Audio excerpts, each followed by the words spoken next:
Hey, Shalawam, Shalawam, brother Davion, SOJ, Tour Knights. You know what I'm saying? We want to bring a video, you know what I'm saying, over the Passover, the Phacach offering, you know what I'm saying, and, you know, what it was meant for, which was like, you know, Yahweh bring us out of Egypt into, you know what I'm saying, a mind state flowing with milk and honey, right? And then also, like, you know what I'm saying, the lamb, the sacrifice, like, it represents you, you know what I'm saying? But also, you know what I'm saying, Shabbat Shalawam to everybody. Shalawam Kara, Sister Kenzie, Kiana, Sister Kana, who Nepal still running from. Shalawam Jeremiah. I dropped the link. See if y'all go see if anybody want to hop on. But you know what I'm saying, all praise to Yahweh as well, you know what I'm saying, for allowing us to make it to another Shabbat. And you know what I'm saying, to bring out videos and his truth, you know what I'm saying, his scriptures. You know what I'm saying, for life every day. And also, right? It said that the destroyer will like not come, you know what I'm saying, like not come into their homes.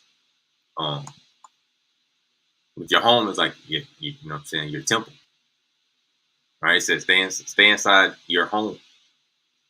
You know what I'm saying, the you know what I'm saying, the mind and the spirit.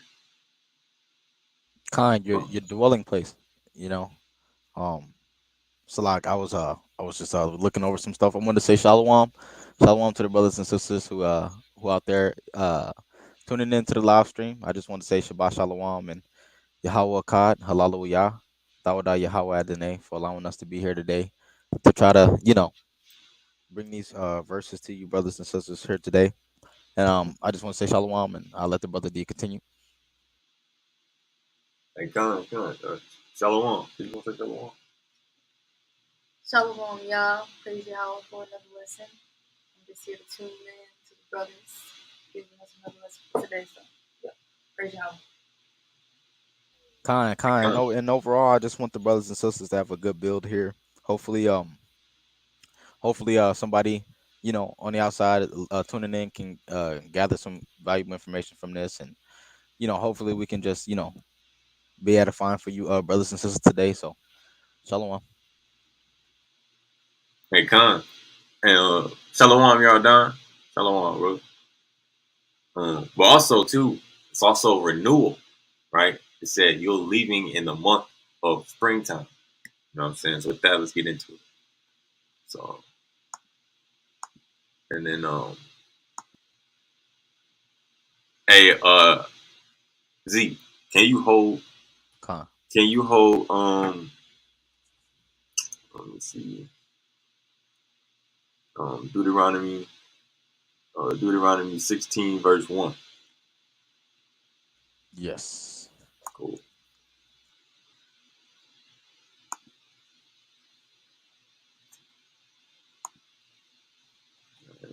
Um, can you see it? Is it cool? Yeah, I can see it. Sorry, I was just interrupted. You said Deuteronomy 12, No, Deuteronomy 16 verse 1. 16 1. Sorry. Yeah. Yeah, I can see the yeah, I can see it pulled up here. Yeah. Okay, cool. Right. So this is Exodus chapter 12, verse 1, right, over the Phacach offering. Right? Yahweh spoke to Moses and to Aaron in the land of Egypt, saying, right, this month shall be to you the head of the months. To you it shall be the first of the months of the year. Right? Right, this month. Remember, it also said, I'm speaking, let me slow down. Right?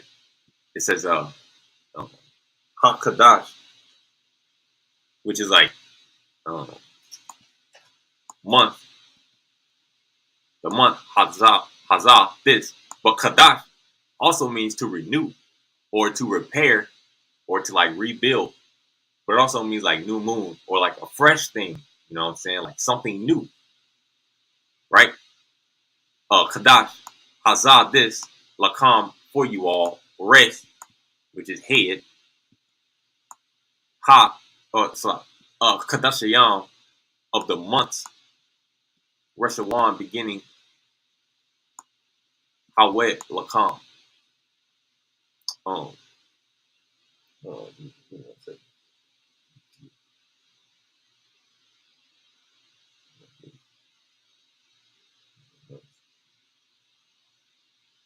Okay.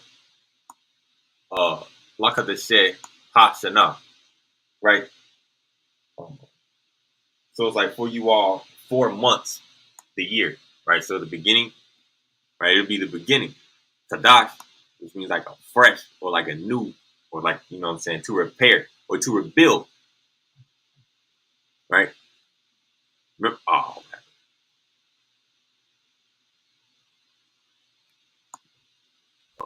Yeah, it slipped down a little bit.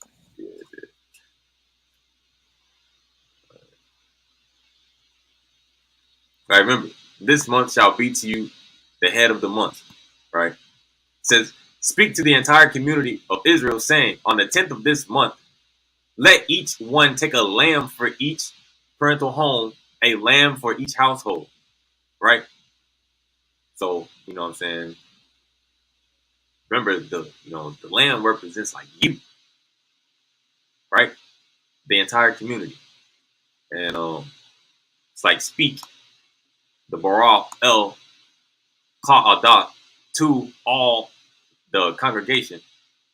Yasharal La'emar, like to say or saying, Ba Asharah La on the 10th, like with this month, or which month, Hazah this, Wayak will call, if I'm mistaken, you take, or like, and take, Laham for yourselves, a Yash, like each man, Shah, a lamb, or like a sheep, right? La Bayat, for house, and Bath fathers, Shah La Bayat, right? So your father's house, a lamb for each house, right? Bayat. Bayat also means temple, right? Would I'm just gonna ask, like, uh, what's the temple again? It's like your dwelling place, or if we're talking like in terms of the Darwa, that's like your temple. Khan, you know what I'm saying? Like, you know what I'm saying? Your mind, or your spirit. Verse 4. It says, but if the household is too small for a lamb, then he and his neighbor who is nearest to his house shall take one according to the number of people. Each one according to one's ability to eat shall you be counted for the lamb. Right? It says, you shall have a perfect male lamb in its first year, and you shall take it either from the sheep or from goats. Right? So verse 5 says, Shah, Tamayam. Anybody know what the word Tamayam means?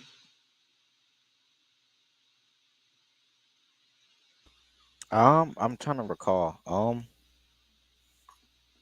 Thom, doesn't that mean like truth? Maybe I'm wrong. Uh, I think it's Tamam, which means like perfect or innocent, or like without a blemish.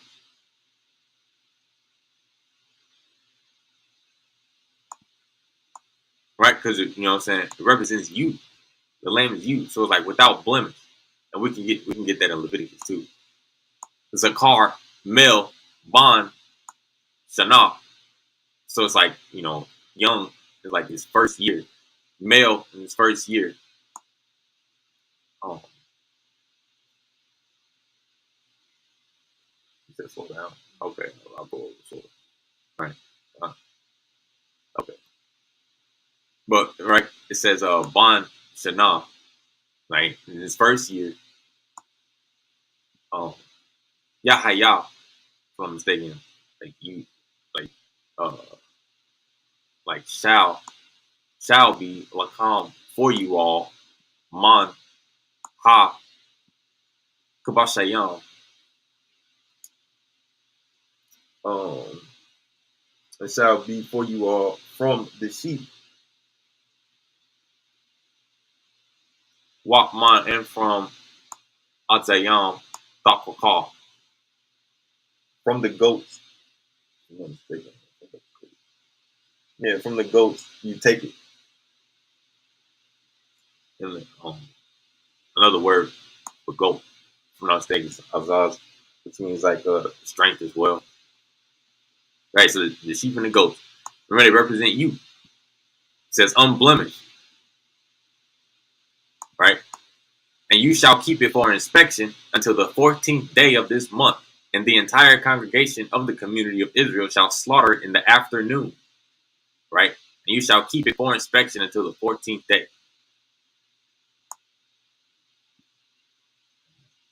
Wahaya, and shall be a calm for you all. La Mashamara. Um, like four. Yeah, y'all know what the word shamar means?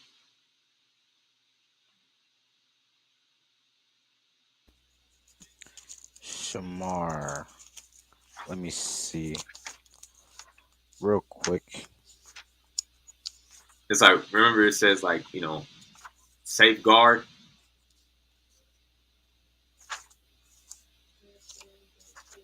One second. Because I don't remember off the top. Um, Yeah, say it again. Do a little louder. It says to hedge about, guard, protect, attend, beware, be circumspect, take heed to self, keeper, self, mark, look narrowly, observer, preserve, regard, reserve, save self, sure, that lay, wait for, watchful. Right, what it means, right? It means to huh. guard or to guard or to observe, right? Oh, it also said, give me one second.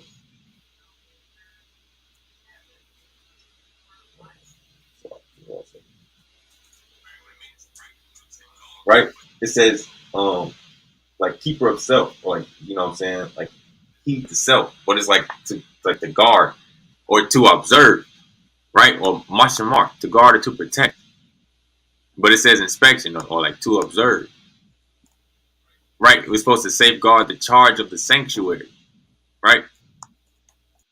Odd until Araba'ah, which means the 14th, Ashar, which would be like 10.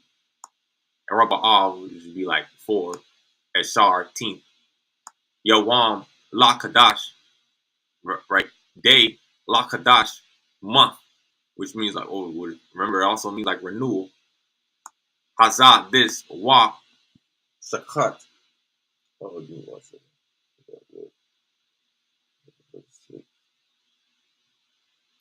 You shall slaughter it, and shakat slaughter, walk it, ethal it, call, quahal, all, quahal, the congregation, adah, which is like assembly, also means like congregation, Yasharal, bayan, ha, arabayam, right? But what it says afternoon, but the words that's used is bayan, which is like between evening, ha, arabayam, between the evening. Oh man, I keep doing that. Yeah, right here it says the afternoon, but it's actually like bayan, like between ha, arabayam, the evening. Oh man, why keep doing that? They keep going back to the previous page. Um, verse 7. And they shall take some of the blood and put it on the 2 doorposts and on the lintel on the houses in which they will eat it. Right? It says, wa lakwakal, and take man from hot dam, right? Right, the blood. But what also does the blood represent?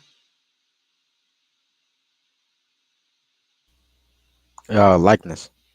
Right, like likeness or similitude, right, of the you know what I'm saying, the clean animal, or the tamayam, or the tamam, like the unblemished animal that's being sacrificed, right? Wa nathana, and put all sate upon 2 ha, uh, Mazawaza. Yeah, Mazawaza.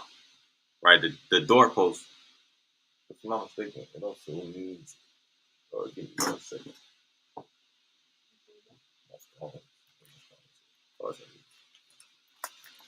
Um, right, your doorpost. Wa all ha masafwa, which is the lintel, but it also means like the overhang. It was like the top.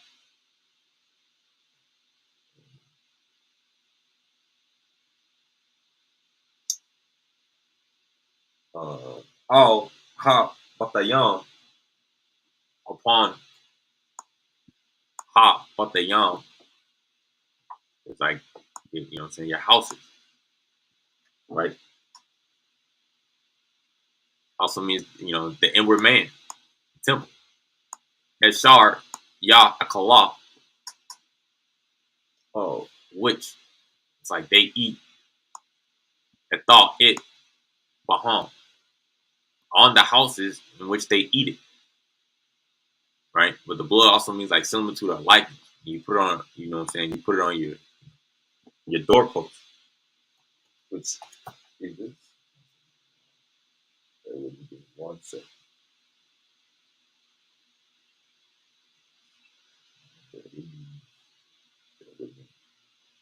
Right on your doorpost. Um, Also, it's like prominent. You know what I'm saying, or also to what I'm saying, to stick out.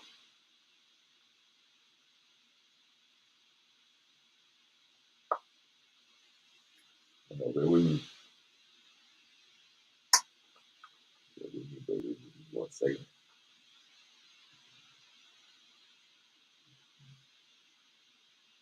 Yeah, or conspicuous also means like abundance. You know what I'm saying?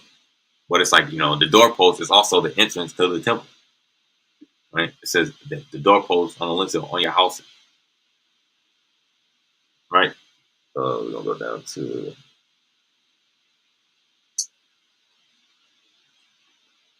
yeah, verse 8.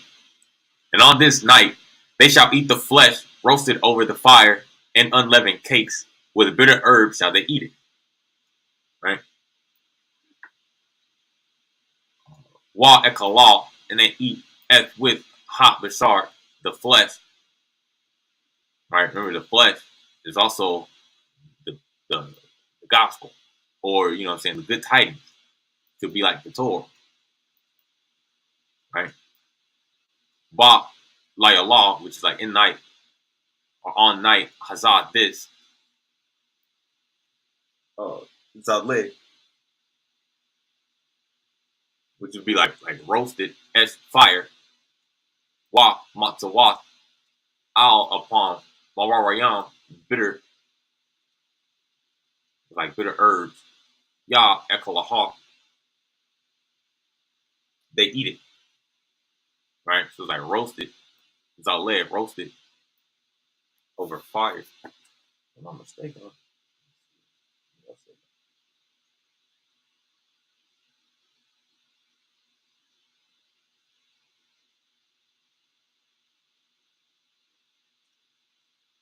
Uh,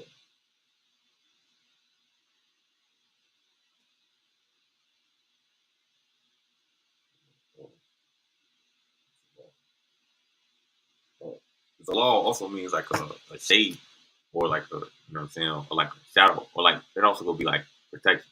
But Zaleh comes from Zalah, but you can also get Zalal, and it means like roasted over fire.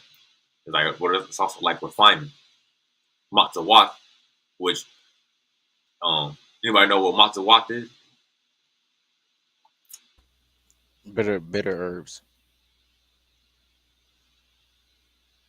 Oh well, what was the bitter I'm herb? sorry. I'm sorry. Not bitter herbs. Sorry. I meant to say like like flat not like flatbread, but it's like mazals was made, or what it was bread made without any leaven in it.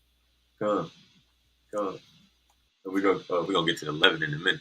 right? So right, it's without any leaven. But matzah also means if I'm mistaken, also means like to quarrel or Yeah, I have it here if you want to hear it. yeah. Go ahead, brother. You can read it out.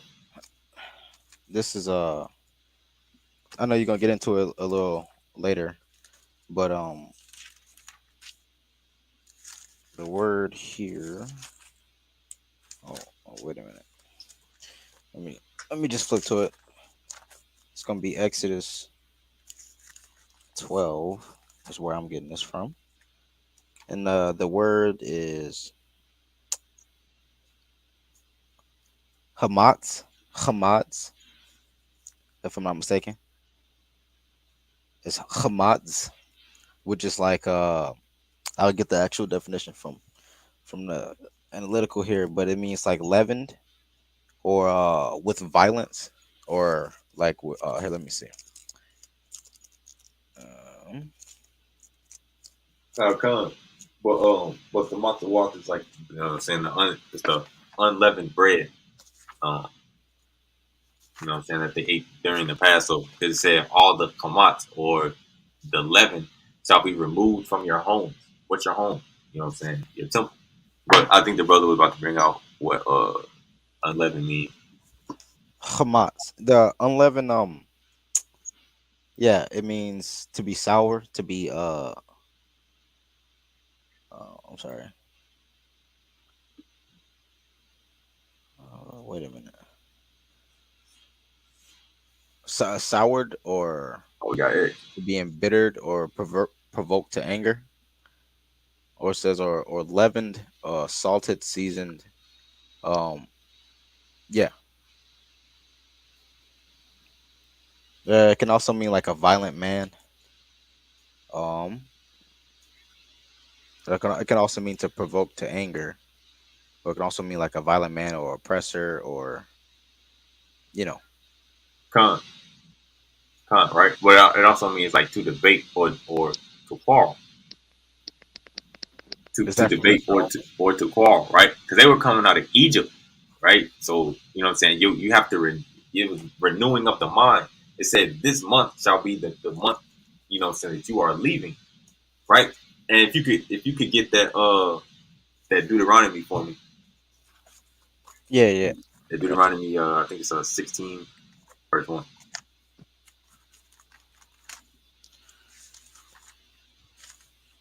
and then we gonna continue. Salak, Salak. I can grab it real quick. Deuteronomy 16. Shalom, X. Shalom. Shalom, bro. Shalom, X. Listen. Shalom. Let's see. Shalom, Leo. Shalom, Sister DB. Shalom, y'all. I can't really hear, so I'm just gonna be a little muted. I'm having problems with my audio. All right. It's all good, bro. You got that, bro. Con. Con. It's up on the screen too. Deuteronomy 16 verse 1. It says, "You shall observe the month of springtime and perform the peace offering for Yahweh your God. For in the month of the springtime, Yahweh your God took you out of Egypt at night. You shall slaughter the Pasha offering to Salat. I'm losing my face to Yahweh your God from the flock, and also offer cattle in the place where Yahweh will choose to rest his name. You shall not eat leavened bread with it. For 7 days you shall eat matzos because of it. I'm sorry, because of it. Bread of affliction for your departure from the land of Egypt in haste, so that you will remember the day of your departure from the land of Egypt all the days of your life. All right, right. So it said keep the month of spring, right?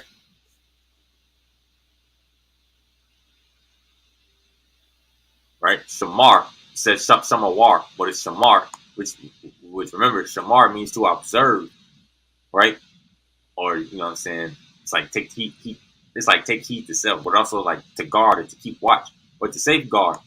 F Kadash, right? With month or renewal or you know what I'm saying, um rebuilding or repairing. Ha Ebayal, which means like greenness. It means like greenness or like um the green ears of corn, right? Or like resprouting or refreshing or a new fresh thing. The month of spring and make the Phacach offering. It's right here. Phacach, Phacach sacrifice offering to Yahweh your God. For in the month of spring, Yahweh your God brought you out of Egypt at night. Right? Huh.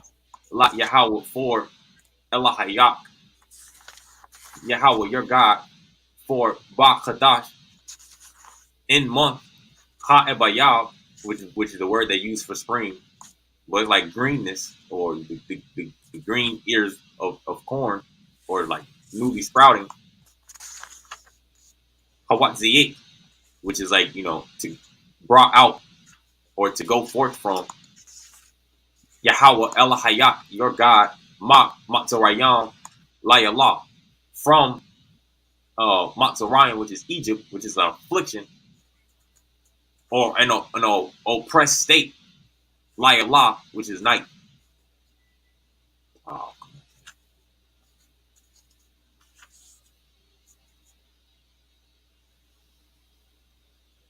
right.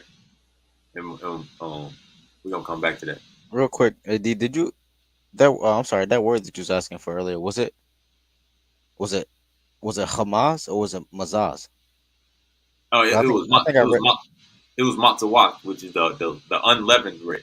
Yeah, I think I read the wrong thing.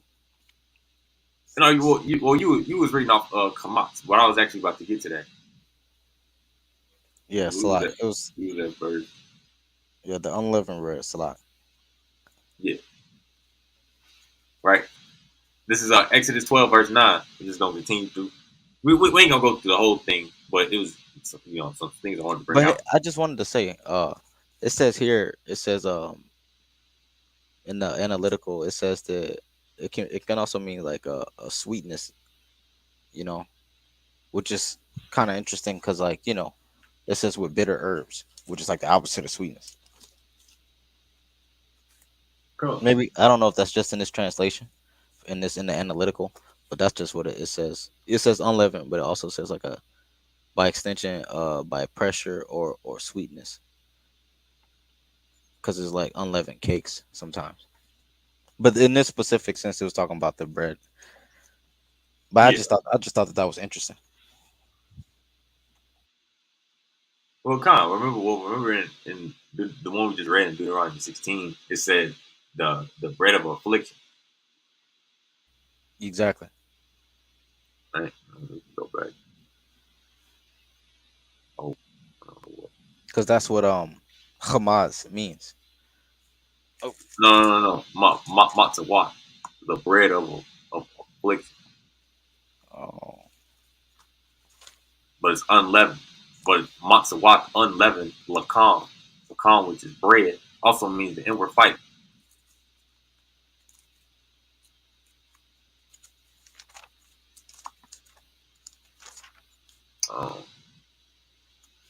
All right, let's go to verse 9. It says, "You shall not eat it rare or boiled in water, except roasted over the fire, its head with its wings and with its, I mean, I say with its wings, with its legs and with its innards." So, um, El Tha Kalah. It's like not you eat mama na, like portion or part net, which is raw.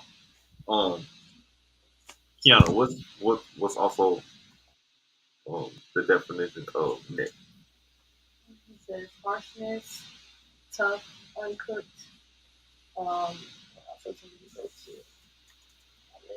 and it says refuse, forbid, break, discouraged.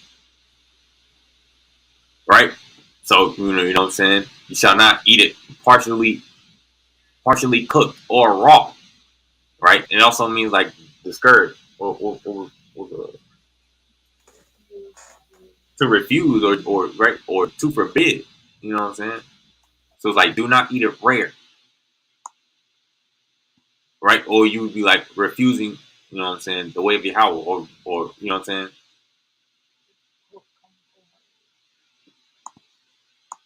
It's like, you know what I'm saying, you partially, you know what I'm saying, you partially cooked it.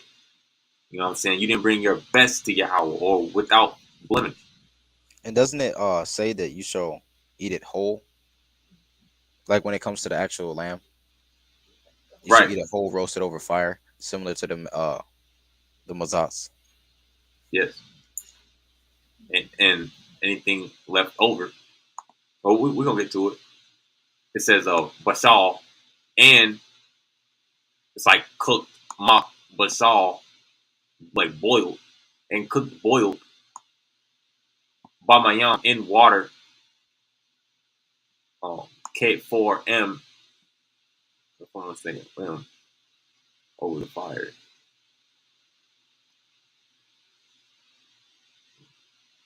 Or Zalet roasted as fire, Reshawan, right? Roasted over fire. Its head, al, kara'ayah, which is like its legs, wa'al, korabah, right? And with all, like, which is with korabah. What's the word, korah? The wholeness. Oh, am I incorrect? Well, I mean, well, it would be like, you know, it would be like your innermost part. It would be like your whole heart. You know what I'm saying? Your korab, your innermost part, or your innermost thoughts, right? Because you know what I'm saying, it represents you, Con. right? Your korab, which is what you offer to Yahweh. You can get back that up a little bit. And I just want to iterate for some of the audience that basically, not basically, but in light of what the scriptures are stating, um, you want to offer. I mean, in the sacrifice, you wanted to eat the the um the lamb was eaten whole. It was roasted whole, meaning like you should consume the totality of the teaching rather than you know here a part there a part. It's like you're supposed to take on the totality of the teaching.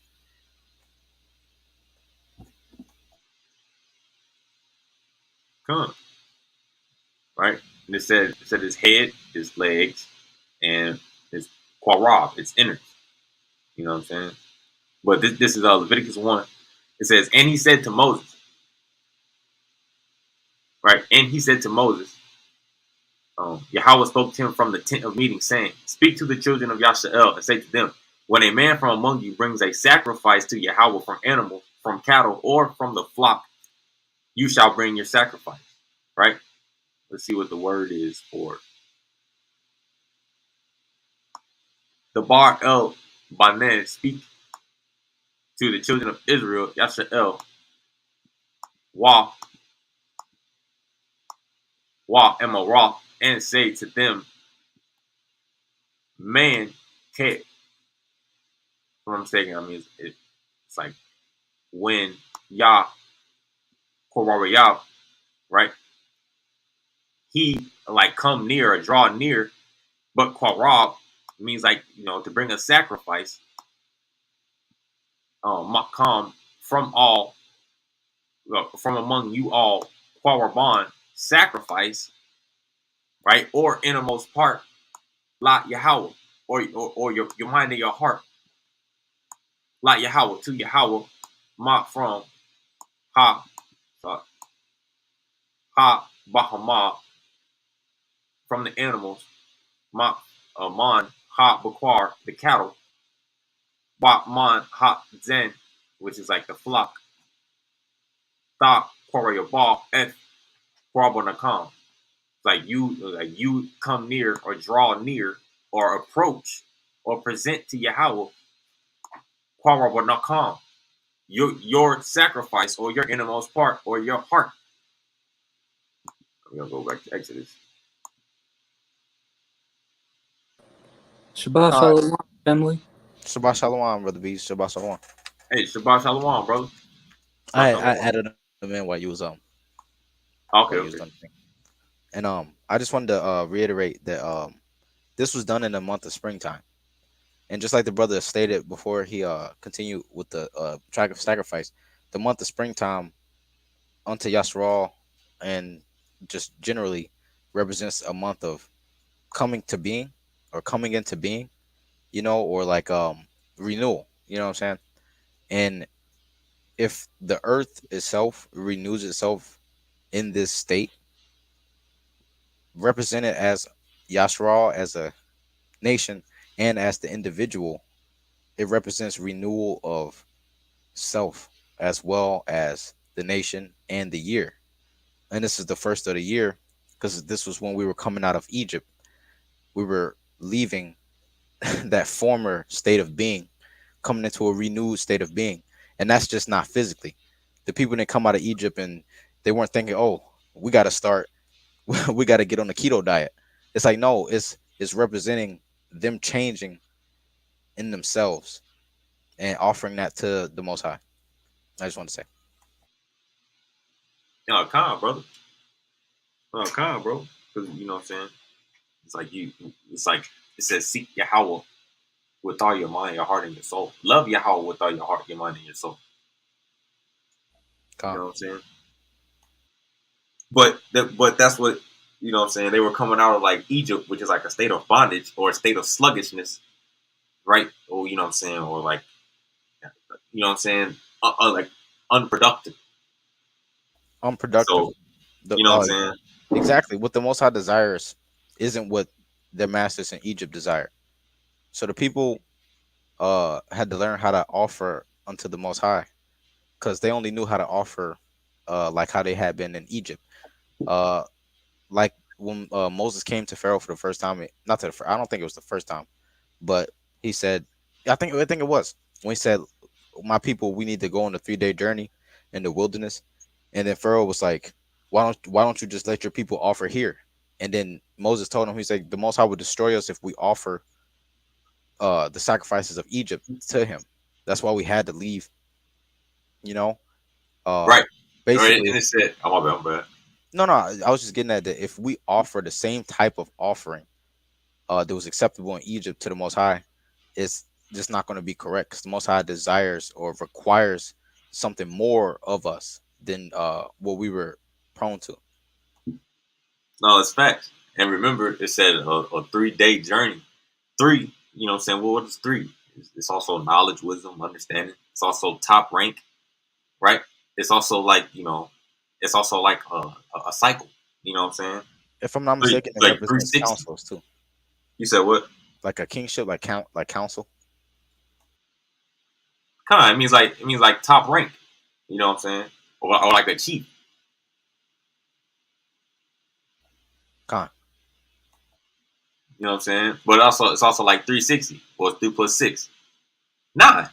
And if anybody wants to look that up, it's just look up Shalash. Come on.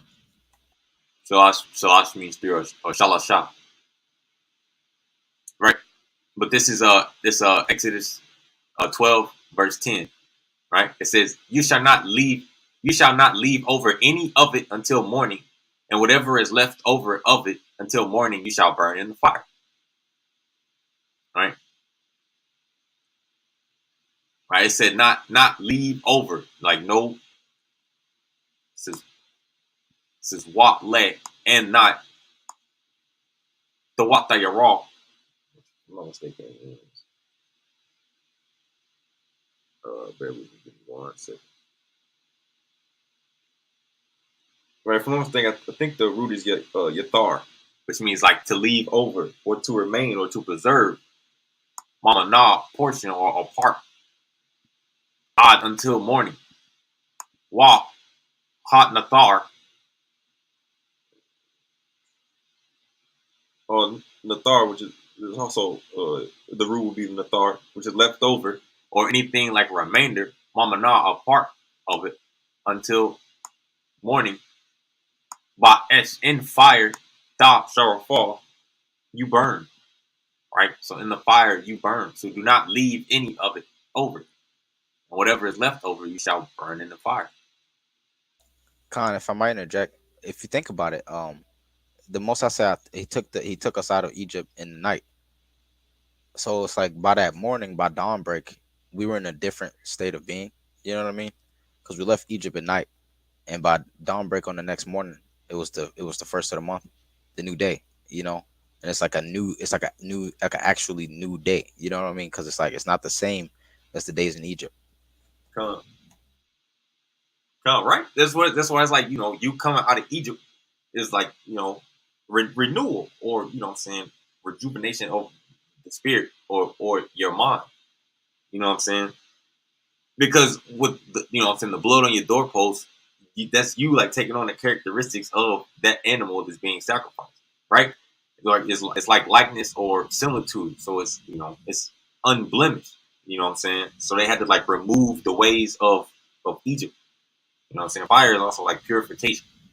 And could you explain to the audience, for anybody who's thinking physically, like we're talking about physically, just physically being removed from Egypt, kind of explain to them a little bit about that.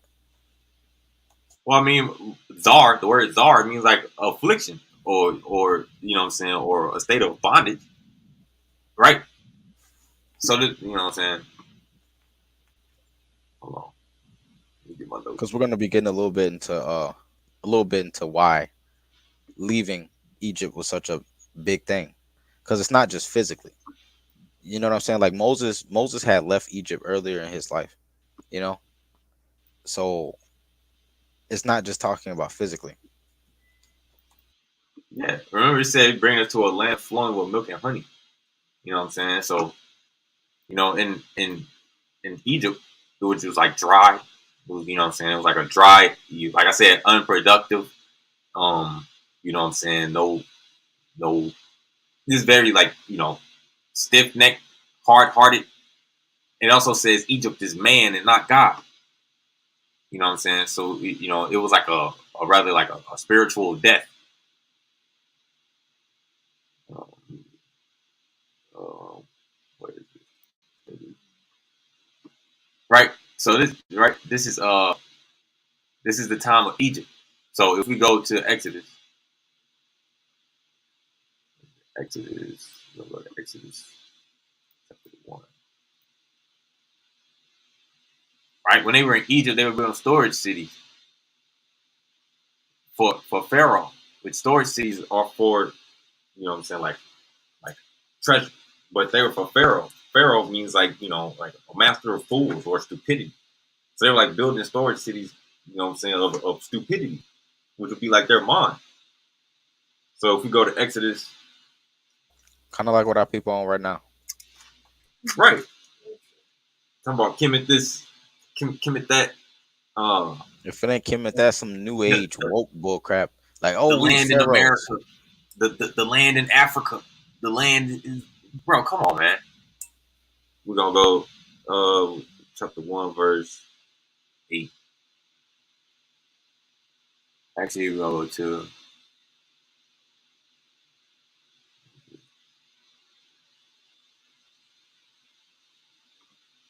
we can go 13. It says, so the Egyptians enslaved the children of Yasharal with backbreaking labor, and they embittered their lives with hard labor, with clay and with bricks, and with all kinds of labor in the fields.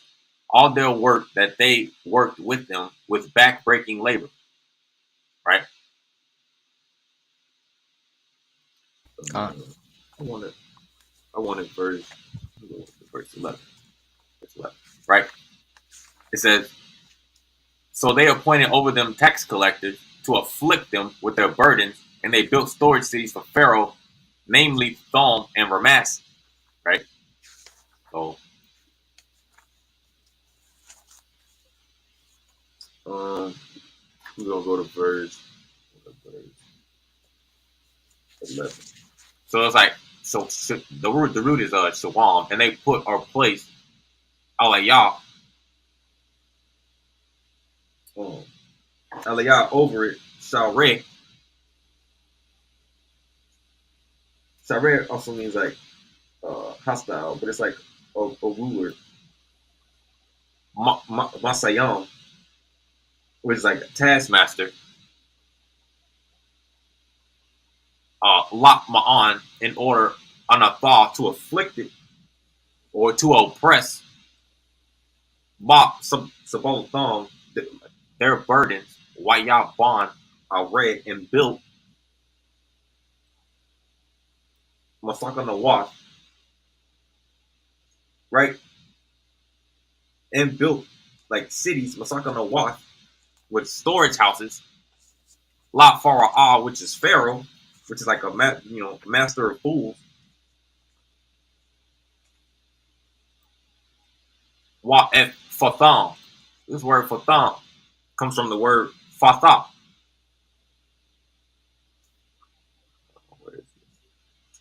Right? It comes from the word Fatha.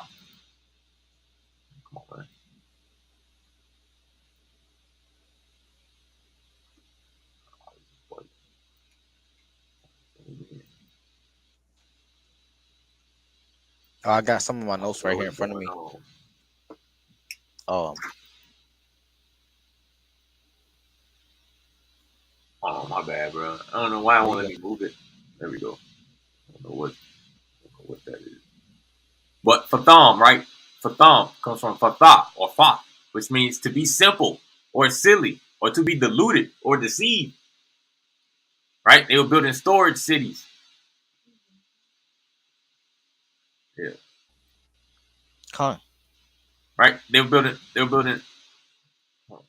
storage cities. Fatham and Ramasses. Right? And you also got Ra'am, which means to tumble, or to be violent, or to be agitated or troubled. Right? Those are the storage cities they were building. The word for Egypt, Matzar, it also has a couple different meanings to fit exactly in what you just said. Like distress, defiance, fenced in, besieged, limit, to be limited, to be shut, a border of like a border of distress. Pharaoh's name also can mean some things like a state of disorder, lawlessness, uh, Right. to cause disorder. Fact. Right? So Egypt, right? Like the brother just read to you. It also means like a tight place, a narrow, trouble, adversary, afflicted, anguish, distress, vex, a vexation, which comes from Matzar, and then what I'm saying, Zar, right? And then you also got taskmasters, which is Masayan or Mas or Masas, which means a burden, as fainting from labor, discomforted, tax, right? Levy, tax, fainting, afflicted, to melt away, right? So this is like what I'm saying, the state of Israel, like they appointed taskmasters over it. Another word for a taskmaster is nagas, to harass, oppressor, to distress. This is your mind on Egypt. Right? It said, if we go back, oh, I can't see. It's like our people are the most productive and lazy at the same time. Like we're so productive, but our minds are super sluggish still. I get what you mean, because the people was motivated to meet their quota of bricks, but that's for Pharaoh. But they weren't motivated. They weren't motivated to change themselves inwardly to offer unto the Most High. Right. Right. And then it says, but as much as they would afflict them, so did they multiply, and so did they gain strength. They were disgusted because of the children of Yasharal, right? Because even Yahweh told Abram, he's like, what I'm saying, if you can count the stars or the grains of sand, so shall your offspring be, right? But it says, so as they would afflict them. Okay, we'll go back. Anah, or anet, to depress, afflict, bring low, defile, hurt, weaken, right? fragmentation of the mind, depressed, right? Also means like humble or weak. Was like the poor man lacking substance, And right? To bring low, the brother brought out the word Thaban earlier, but I just wanted to make a point about that. Thaban can also mean like stubble. And you know, when you're what is stubble? It's kind of like an assortment and mix of different sediment, right? But they were making bricks out of this. You know what I'm saying? And the word for bricks, it's like bricks. If you look at it, it stands for your understanding. You know what I'm saying? The type of understanding you have. They were making their understanding was being made from stubble. You know what I mean? Stuff this like it's like it can be like refuse as well, like things that are kind of like just like scattered here and there. You know what I mean? right? But remember, when they were making bricks, it said the amount of straw that they receive shall be reduced, right? But the word for straw, taban, also tabawan, also means intelligence, right? Or to discern, reason, skillful, understanding, wisdom, right? They said we reduce the straw, right? That's the state of Egypt, to reduce intelligence, right? Hmm. Con. Con.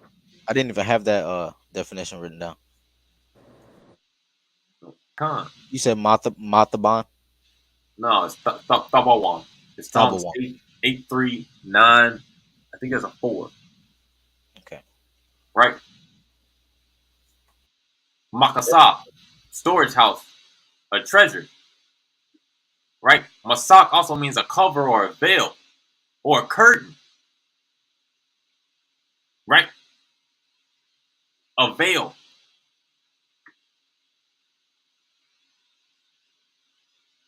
which means like blinded. Now, right? Now there's also there's also like a veil in the temple. You know what I'm saying? That's where it says, "Unveil my eyes that I may perceive the wonders of your Torah." But Con. I Egypt, mean, but Egypt was a lowly state. You know what I'm saying? They were, you know what I'm saying? They were covered. yeah. They The weren't. They people. were. They weren't given the treasures of Yahweh No, or not the in treasures Egypt. of the Torah. That's why it says Egypt is man and not God. It said the people suffer from shortness of breath as well, Right. which is like a short spirit, Right. a short We can mind. get that too. We can get that too. It's The word for shortness is quadzar. No, I was gonna grab the scripture real quick. That's Okay. so, chapter 6. You said Exodus 6. Yeah, it's Exodus chapter 6, verse 9. Or you can read it if you want to, brother. I think I might have it. Let me see. Don't know if I have it translated. No, it's up on the screen. Okay, let me read it.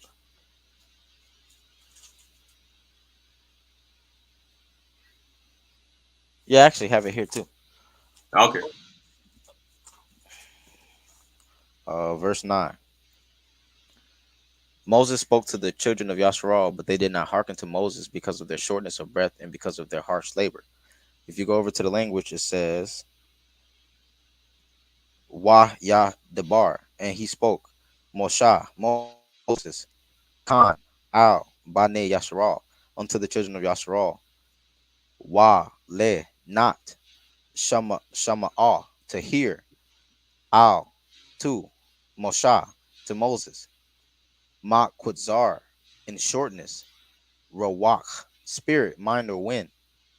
Wa, Salak, Wa, Ma'abada, and of labor, or in of harsh labor.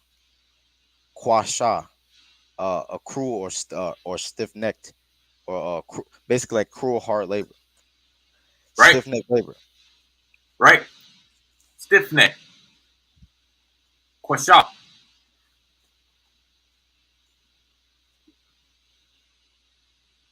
To be cruel, dense, severe, grievous, stiff neck, stubborn, curly, cruel hearted, impudent. Right? That's the, you know what I'm saying? It's the mind state of Egypt. lacking. And just as much as you brothers and sisters have heard us talk about these different qualities of Egypt, apply that to the teaching as a whole. This is a large portion of why the Phacach offering is so important, because it represents our people coming out of Egypt. Right. Fact. Right. That's what I'm getting at. Like coming, coming out of Egypt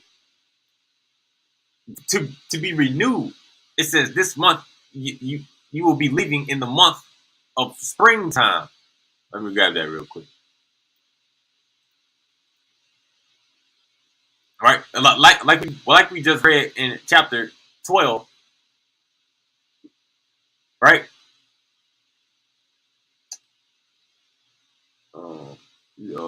Verse 4 says, "Today you are going out in the month of spring.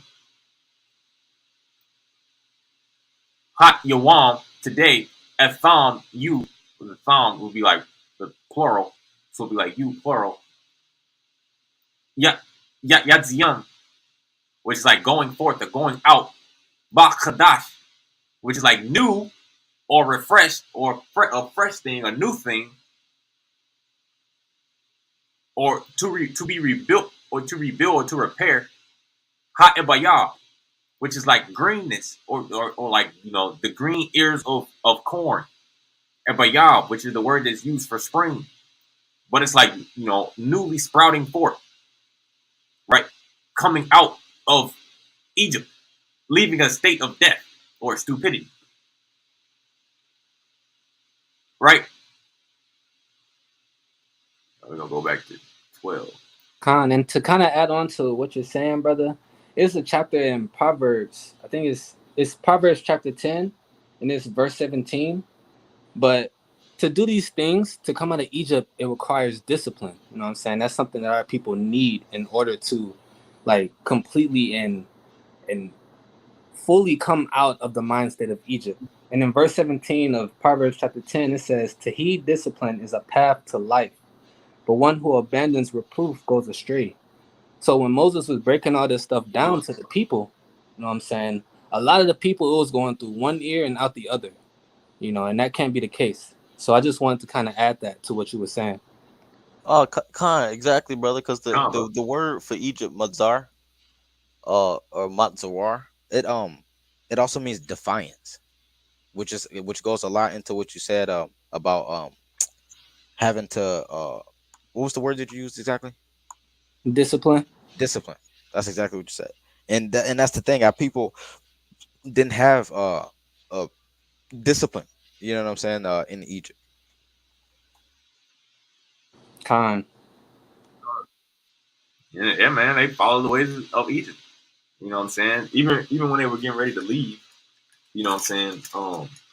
They started losing faith. Khan. Right? And they was like, "Why have you brought us out into the wilderness to die?" Right? Yep. Hey, Shalom, Michael. Yeah, you got to pick up, baby. They can't hear you. Okay. All right, we're gonna go to back on Exodus 12. We're gonna go down to verse 11, right? Verse 11. We're gonna make this too long. Verse 11. It said, "And this is how you shall eat it: your loins girded, your shoes on your feet, and your staff in your hand, and you shall eat it in haste. It is a Passover sacrifice to Yahweh." Right? And the word, you know what I'm saying, right? The Passover. And also the word abar, which is like when it said Yahweh, the God of the quote unquote Hebrew. But it's the abar, which means the crossing over ones or the ones who like cross over, you know what I'm saying, from Egypt to the land flowing with milk and honey, to the land of Canaan. But it says, Phacach ta'ekalah, thus you eat and fall it. Matana yakam.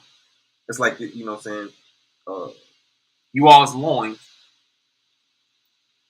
Kagarayam is like you gird you all's loins. Not alayakam. Not Alayakam,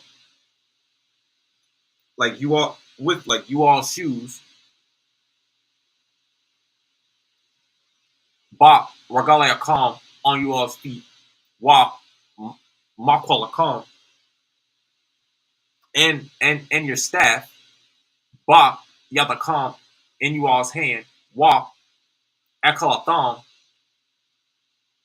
right? And you eat and fall it, Ba Kafazawan, which is like in haste. Right, we're gonna get it strong 2648. Give me 1 second.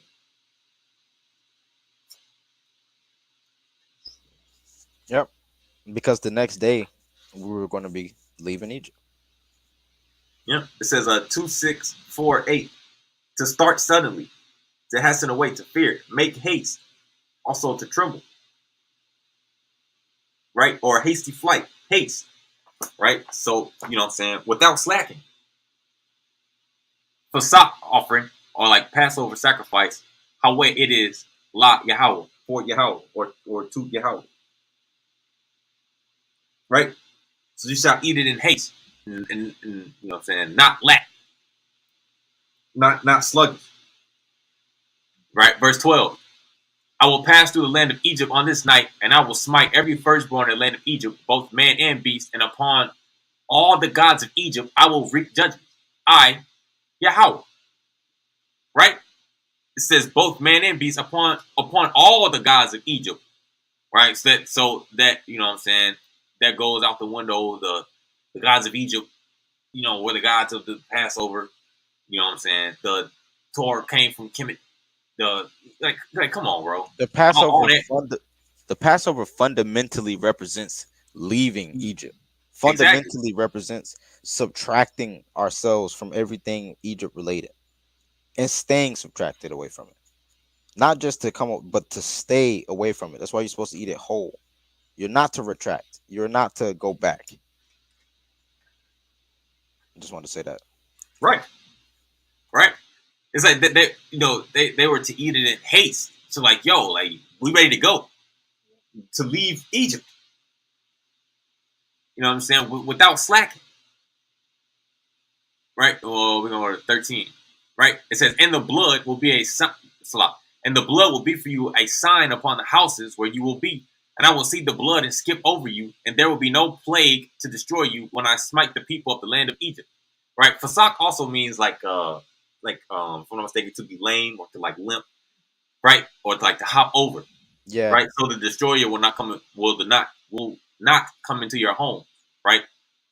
But they said the blood will be a sign for you upon your houses. Right. What's the blood again? Likeness. Right. From the unblemished animal. Exactly. Right. Upon the what? Doorpost. Right. But it says upon the houses, which also means inside or within. Also the temple. The temple. Your mind. Right. And it says I will see the blood while right there I see with hot dam the blood. Wa fasakate, I like skip over or pass over alakam, you like upon like over you all. Wa le and not Yahaya shall be become Nagaf. No somebody just want to say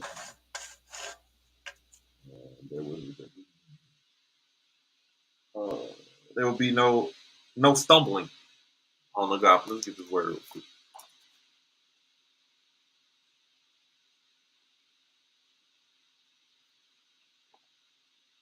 Right, Nagaf. There will be no goring, defeat, subdue, inflict of disease, beat, dash, hurt, plague, slay, smite down, strike, stumble, surely put to the worst. Right, Nagaf, an infliction of disease, a plague, or stumbling. Right? So there will be no stumbling, right, or plague. La Mashakayat, right, which is also the angel of destruction. for the right for destroyer Bahakate, strike or smite Ba'erots in land Matzarayam in Egypt, right?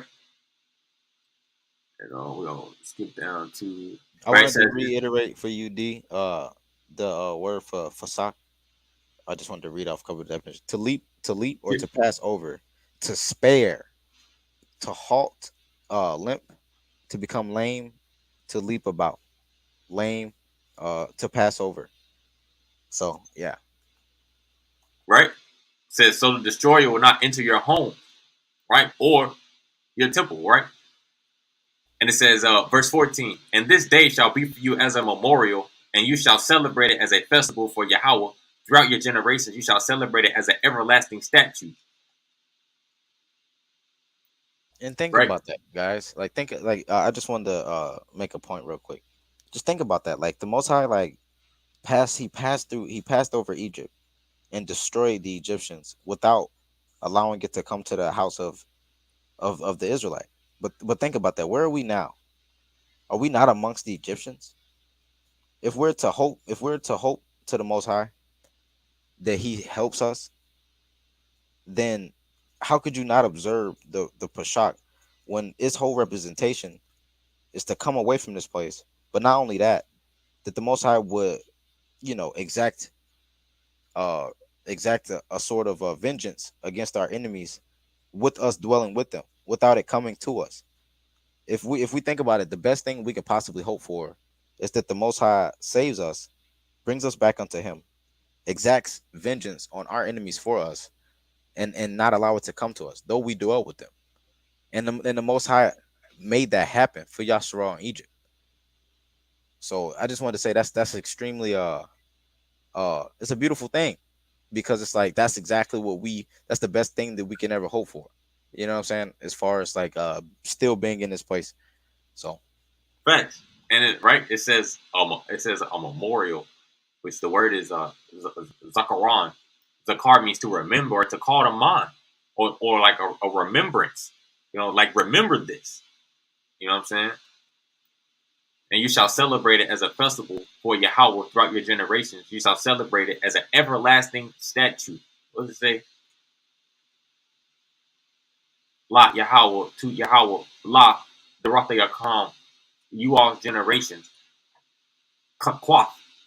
Like a decree. Alam. Right? Which is like forever or everlasting. Tha Kaga.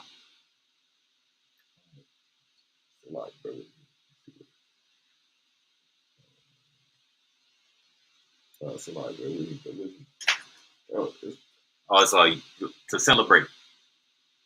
Kaga. To celebrate. You celebrate it. Right? And it's just, it reiterates. For 7 days you shall eat unleavened cakes, but on the preceding day you shall clear away all leaven from your houses. For whoever eats leaven from the first day until the seventh day, that soul shall be cut off from Yasharal. Right? And right, it said you shall eat unleavened cakes, which is matzawat, right? Matzawat, tha ekalah, unleavened bread you eat, right? And there's also bread lakam, which is the inward fight. you know what's crazy about that? Um, if you think about it as a timeline, you know, like Yasharal going through a certain timeline, and at certain parts of the timeline, certain things occur, and just like the brother was bringing out earlier about how we will be leaving in the month of springtime.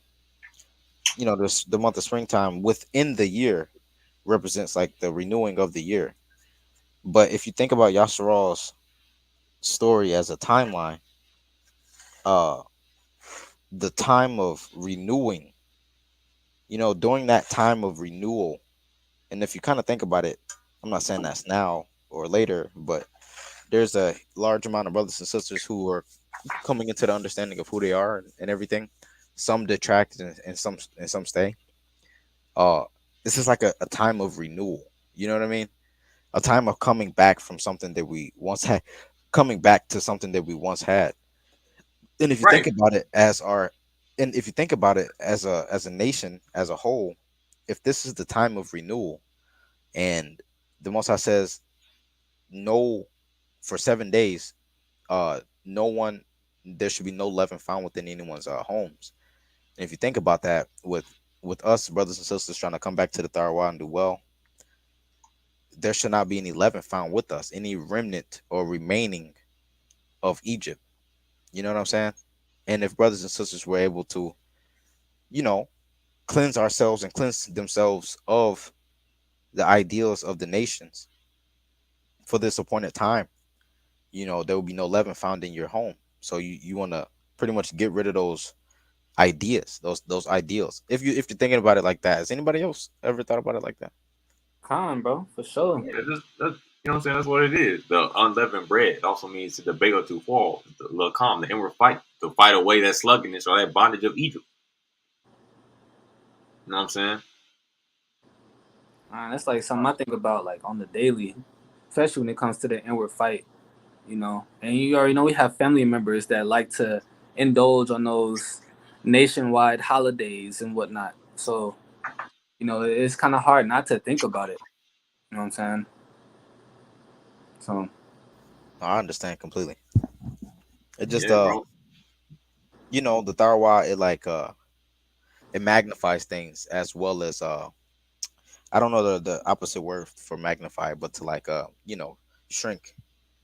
So it's like there's different levels of things. You can look at it from like a yearly basis. You can look at it from a 7-year basis. Like the Jubilee, if I'm not mistaken, is every 7 years, right? It's like basically things occur in cycles. You know what I'm saying? And looking at it, you can look at it. You can say 7 days. You know what I mean? Or you can say 7 years, or you can say it's kind of hard to point that I'm trying to get at, but basically it's like there's always a wider angle of view on things Uh, yeah. because a lot of the laws, not laws, but a lot of the teachings that we have in the Tharwa, like they're they're how should I say reiterated, like a lot of the covenant that the Most High made with Adam, and the covenant that the Most High made with Noah, with Abraham, with Isaac, with Jacob.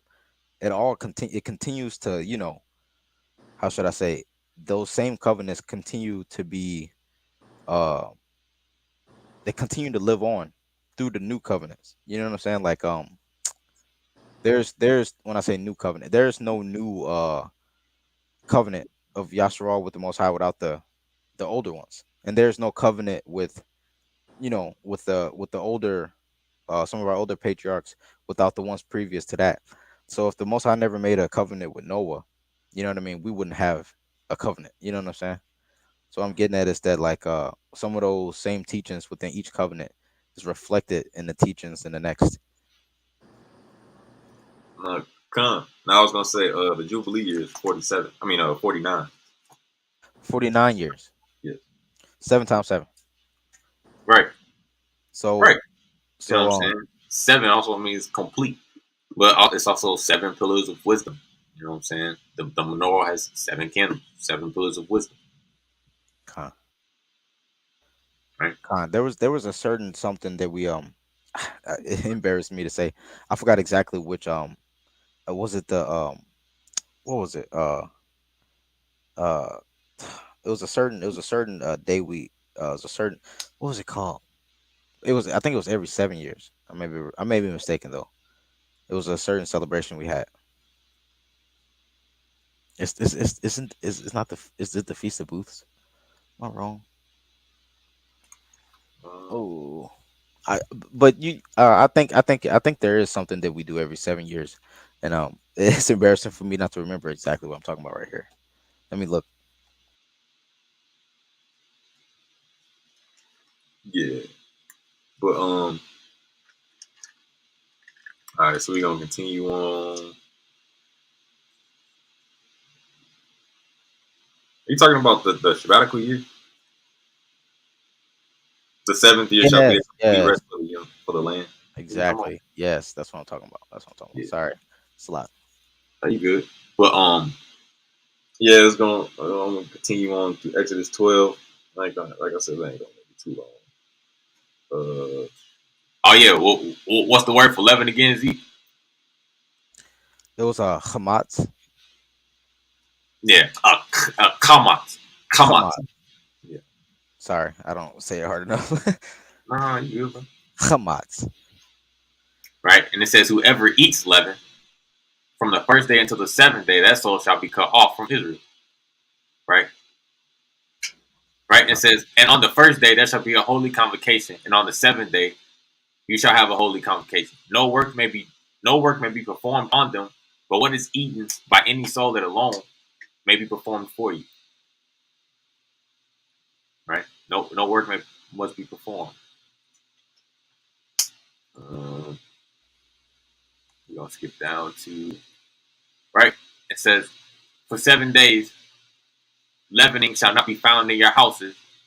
For whoever eats leavening, that soul shall be cut off from the community of Yasharal, both among the strangers and the native born of the land. Right? Or strangers when it's like proselyte.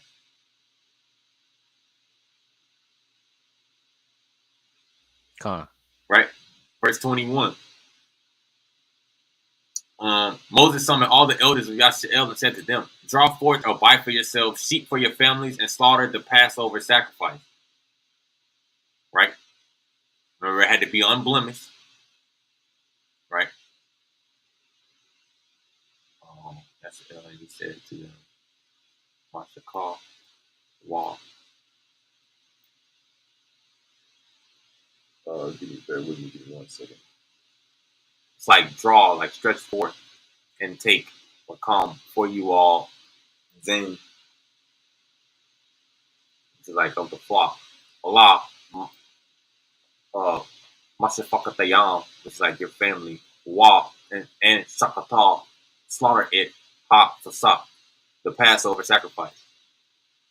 Right? And you shall take a bunch of hyssop and immerse it in the blood that is in the basin, and you shall extend to the lintel and to the two doorposts the blood that is in the basin, and you shall not go out any man from the entrance of his house until morning. Right? And it says, and you shall take a bunch of hyssop, which is right, walk laquatam, and take agadah, like a bunch or a bundle, and zawab, which is hyssop, which is an herb, right? And also zawab also means like to flow. To flow is water, but it also means like something overflowing too. But it also means like menstrual, like a menstrual flow. But zawab also means like the flow is water, right? It says walk, walk tabalatham. It's like you dip or plunge batam in blood. It's like similar, similitude or likeness. It start which by salt. So by salt, which is like in the basin, salt. It's like in the basin, right? And you shall extend to the lintel. L2 ha masakawaf, which is the lintel or like the overhang or the top part, right? So you shall put it on the lintel. Wa el shate, and the two ha matawazah, the doorpost, which means like conspicuous or to stand out or prominent. From hop down the blood, Eshar, which basaf in basin, walk a thumb, and you let not stop Zayal. You leave Ayas, man, or like each man, mop Phacach, entrance by a fall, Ad Bakwar, right? His home until morning. So do not leave your home until morning, or the temple, or the inward man, right? Because sacrifice represents you, right? And then we'll go to verse 23. Yahweh will smite, Yahweh will pass, right?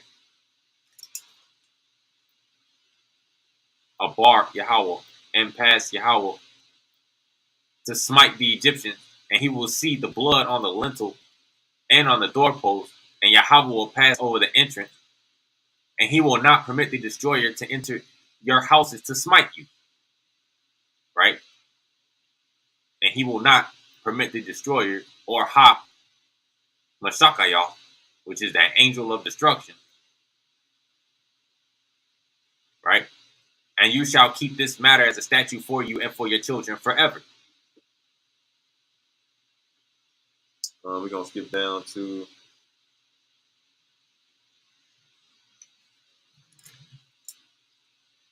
we're going to go over to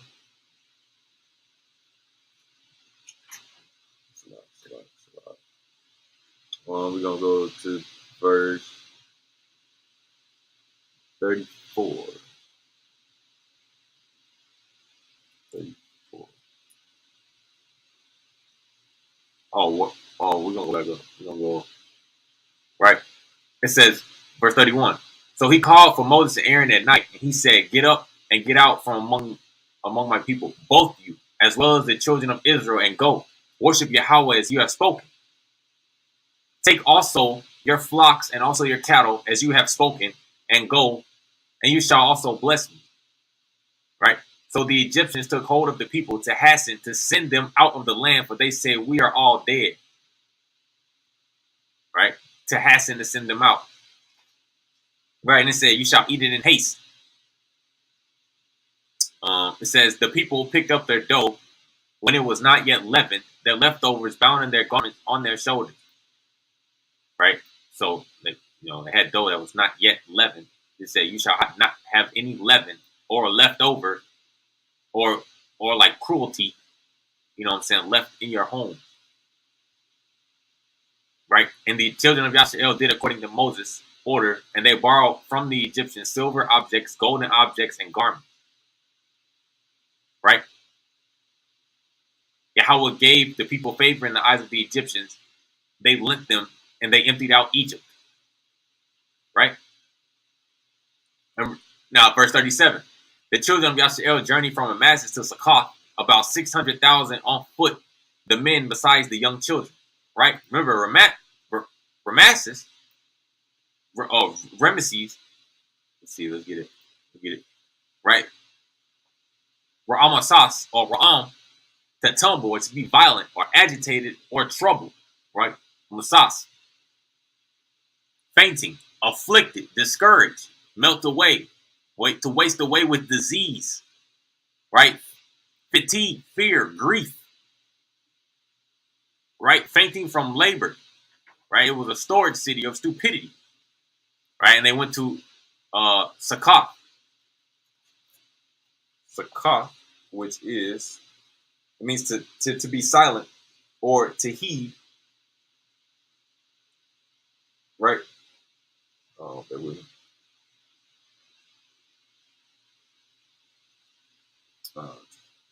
Bear with me. Right? So if you go to Strong's 5535, it says to be silent, to observe quietly, and to take heed. Right? So they left, stupidity, in order to go to Phacach, which means to observe. Right? It says it shall be, yours for examination until the 14th day.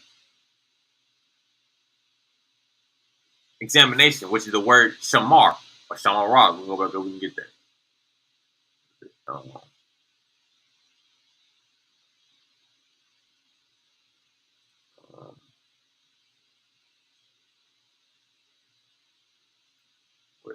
Right? And verse 6, and you shall keep it for inspection until the 14th day of this month, and the entire congregation of the community of Yasharal shall slaughter it in the afternoon. Right? Ma Shamaroth, to safeguard and to observe.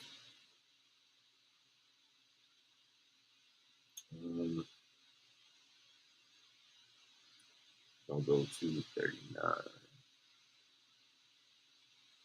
Right. They baked the dough that they had taken out of Egypt as unleavened cakes, for it had not leavened. Verse 39.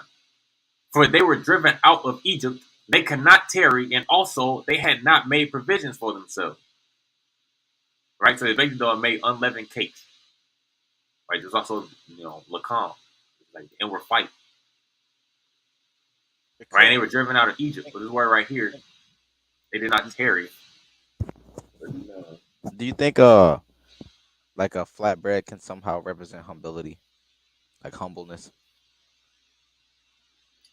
Uh, Because it's not a risen bread. It's a short, like a lowered or a flat bread, like it's humbled. You know what I mean? yeah, that's true. The word for dough, though, the word for dough also means to swell up, too. It says the people picked up their dough. Yeah, it means dough, but it also means to swell up, though. And it said it was not yet leavened. Yeah, not yet swollen up. But usually, if you know anything about baking, leaven is usually the previous batch of dough that Yeah. already is risen, and when you add that to the new pile, it'll rise because of the yeast and the previous set. So unleavened quite literally means like leftover. I mean, leaven means like leftover. You know what I'm saying? So there should be no leftover found in you, in any of your dwellings. Like we were getting, like the brother was getting to, or getting at, your dwelling place, like your mind, your spirit. Remove that Egyptian ideology from your mind. Shalom, star. Hey, Shalawam, Tori. Shalawam, Barak. Shabath Shalawam. What's about this word? It was maha, which is the word used for to tarry. Right? You can find this in Strong's 4102. Right? The word they cannot tarry. Right? It say you shall eat it in haste, without sluggishness. It says la hathama hathama hama hathama hama. Right? Which the root is maha, which means to question or hesitate, to be reluctant, delay, linger, stay still, or to tarry. Right? So they did it in haste. You know what I'm saying? They didn't question it, right? Or hesitate. But when they got into the wilderness, when they were getting ready to leave, they was like, "Why have you brought us out to the wilderness to die?"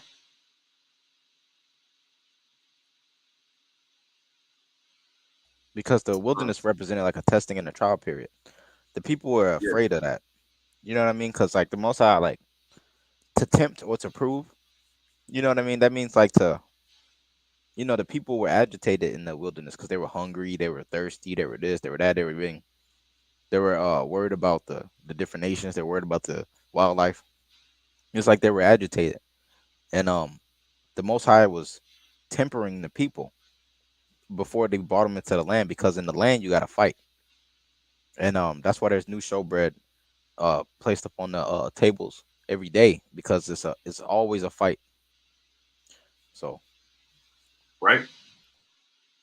I was looking at Jeremiah's comment. Hey, yeah, hey. I was too. I ain't. I'm gonna say I ain't trying to stir up no nothing but.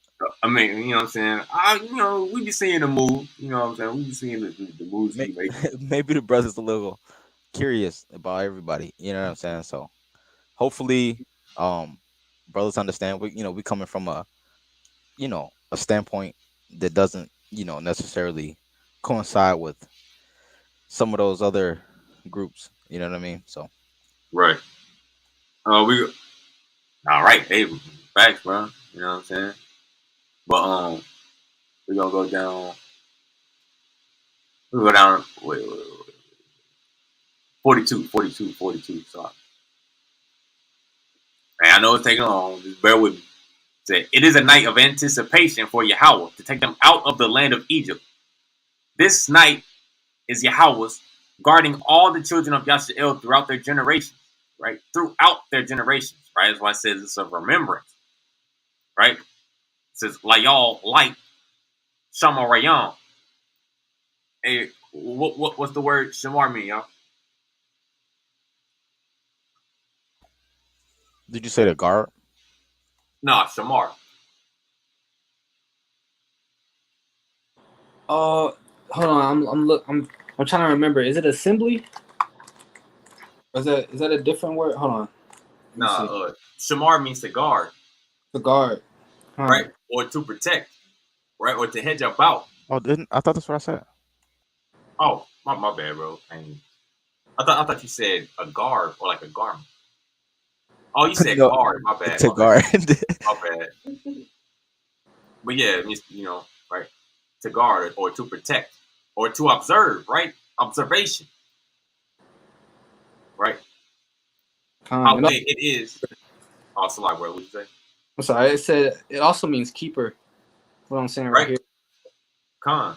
Also, watchful, right? But it says night of anticipation. But it's like observation for Yahweh, right? Observing what? You right? You're supposed to offer your innermost part to Yahweh, right? It says that's why you stay in your homes or your temple, right? It says Haweh, it is La Yahweh, La Hawat Zayim, which is if I'm not mistaken, it means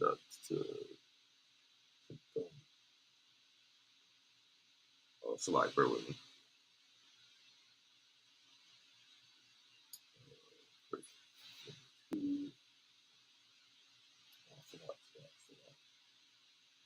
Oh yeah. It's like, and they bring them, the root is Yatzeh, and bring them Ma'eratz from land Matzarayam, Egypt, Haweh, which is like it if I'm mistaken, it is, or it's like was, Ha, La Allah, night, Hazah, this, La Yahweh, Samarayam, which is like guarding or protecting, La Kal, all, Bane, Yashael, La Daratham, like generations, like their generations, right? And we get down to, right? It says, Yahweh said to Moses and Aaron, this is a statue of the Passover sacrifice, or the Phacach. No strange one may partake of it. And when it says strange one, it says Nakar, right? Foreigner, or, you know what I'm saying? It's not a convert, but it's like a foreigner, like an alien, a heathen. 44. Right, it says, and every man's slave purchased for his money, you shall circumcise him, then he will be permitted to partake of it. Right? It says, walk all and all abad ayah, slave man, makwana, purchase, kasaf, with money, or like silver, or shekel. No, actually, it's silver. Walk, malatah, which the root is mawal, which means and circumcised, like circumcised. Well, what do you circumcise? You know what I'm saying? Your mind in your heart. Him.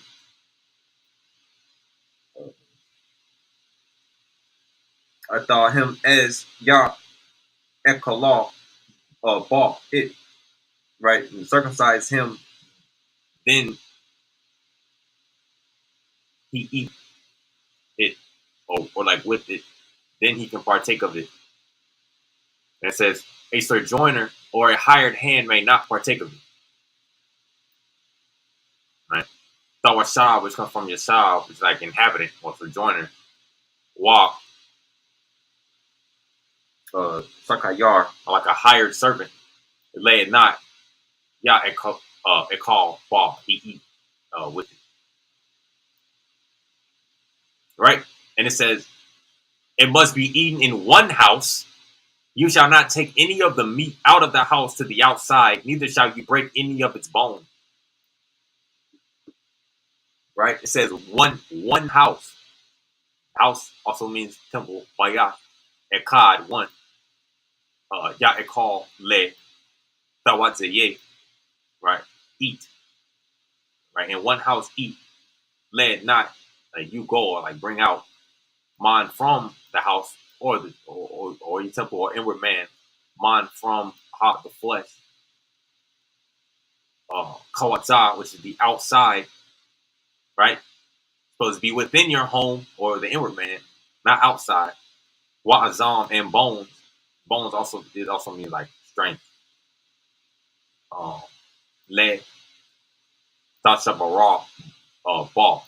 Like you break in it. The bones you shall not break in it. Right? The entire community of Yasharal shall make it.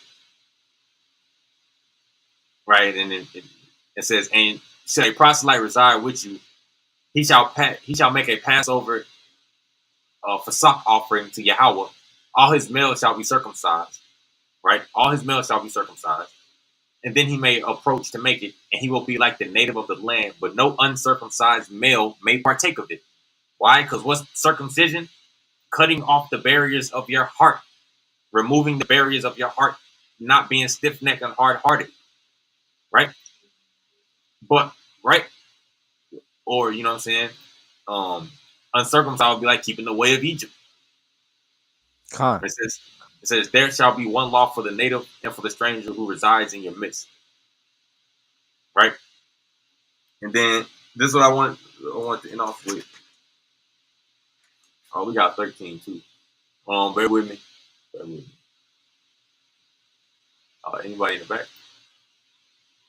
Nah, I can see if there's. You're good. Oh, okay. Oh yeah, you can. We're gonna go to Exodus 13. Oh, we almost done.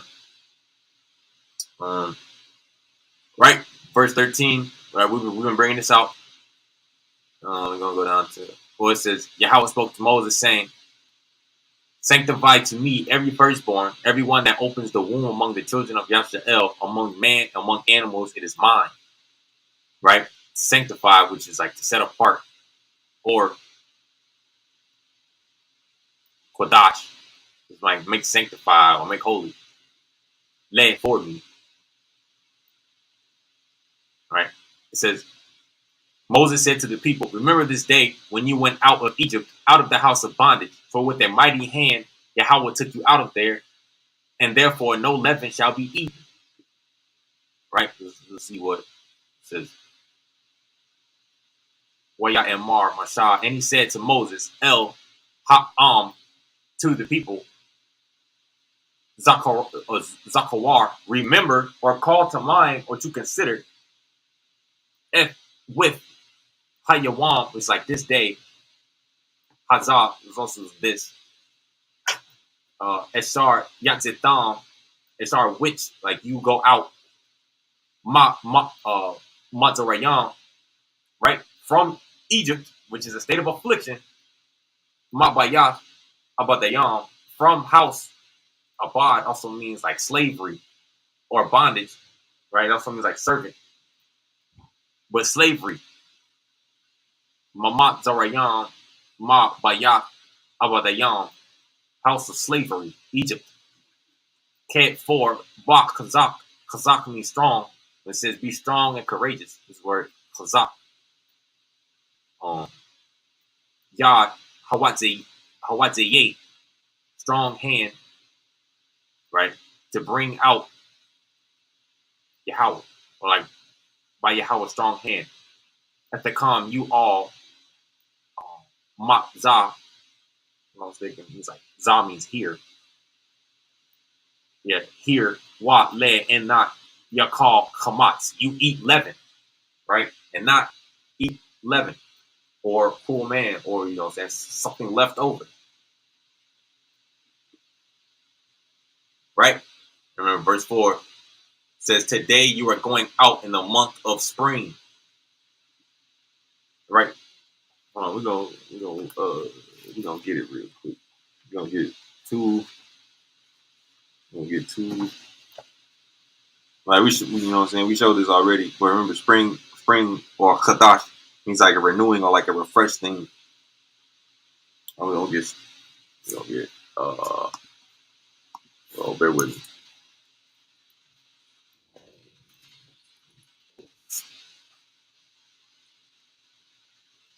Right? And by Yab,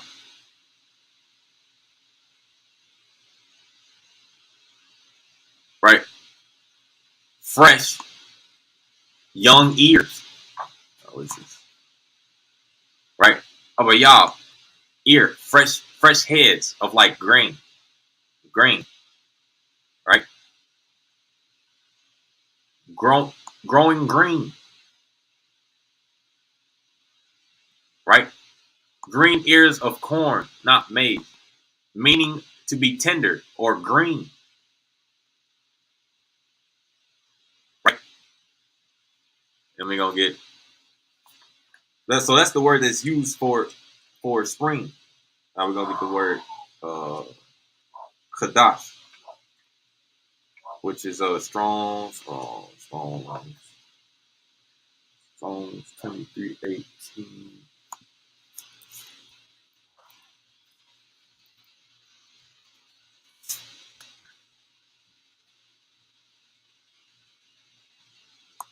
Right? Kadash, to renew. Come on, man, what is this? To renew or repair. Renew or repair. Renewed, restored.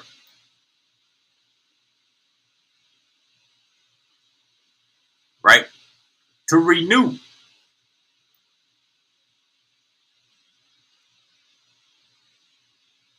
To be new. To rebuild.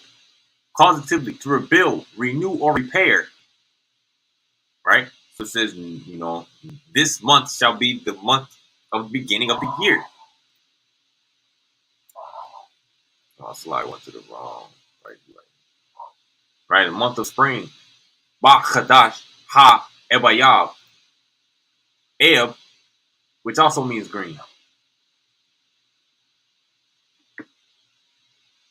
It also means green. Let me get that real quick. Eb.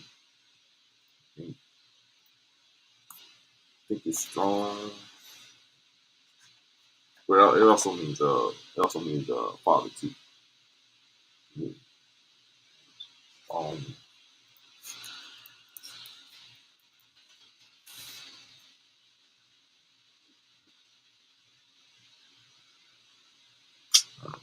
Greek. Right? Eb. Freshness. Fresh green. Blossoms. Green. Right? Springtime. While yet it's in its freshness. Greenness. Fruit. A green plant. Greenness. Fruit. Right? So the blossoming of renewal. There's just a few more versions I want to get to.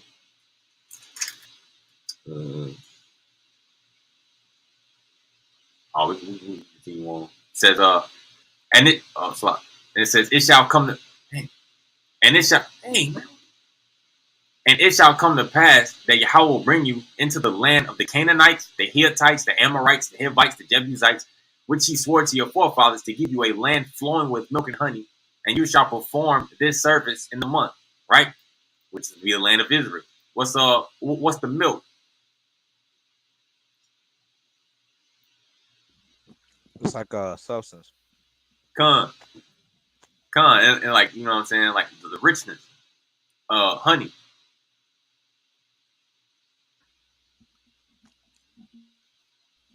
Healing? Salak. Con is Con. healing. The bosh, the bosh, right? And it says, you shall perform this service in this month, the month of springtime, renewal. Right? The Passover was coming out of Egypt into the land of where? The land flowing with milk and honey. which he swore to your forefathers to give you a land flowing with milk and honey, and you shall perform this service in this month. Hey, Z, can you hold Deuteronomy 11 for me? Yeah, let me grab it. Right? And, right, and it really it reiterates, you know what I'm saying, the holy convocation. For 7 days you shall eat unleavened cakes, and on the seventh day there is a festival for Yahweh. Unleavened cakes shall be eaten during the 7 days, and no leaven shall be seen of yours in your possession, and no leavening shall be seen of yours throughout all your borders. Right? What verse did you want me to start at? Oh no, I just hold it real quick. Right? Gotcha. Actually, you can get it. I just want to say something real quick. Right? And it said, "I from the house of bondage. Remember this day when you went out of Egypt, out of the house of bondage. For with that mighty hand Yahweh took you out of there, and therefore no leaven shall be eaten." Right? It would be like leftover of Egypt.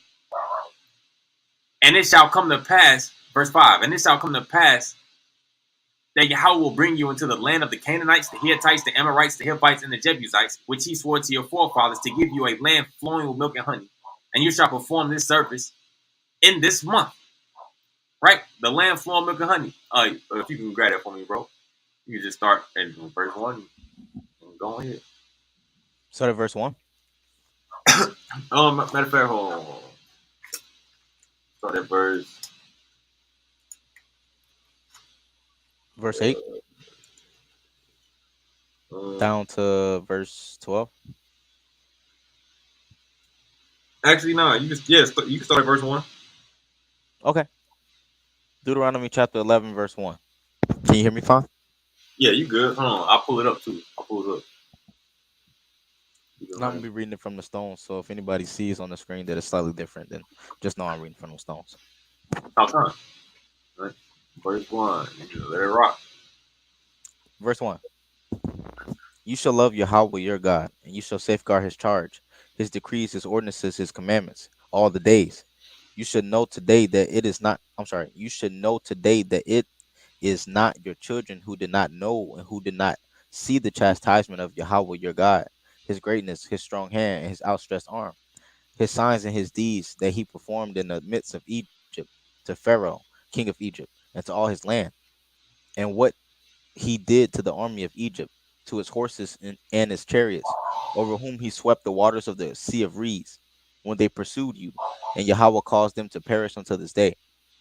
And what he did for you in the wilderness until you came to this place, and what he did to Dathan and to Abraham, the son of Elib, son of Reuben, when the earth opened its mouth wide and swallowed them and their households and their tents and all the fortunes, and all their fortunes at their feet, in the midst of all Yasharal.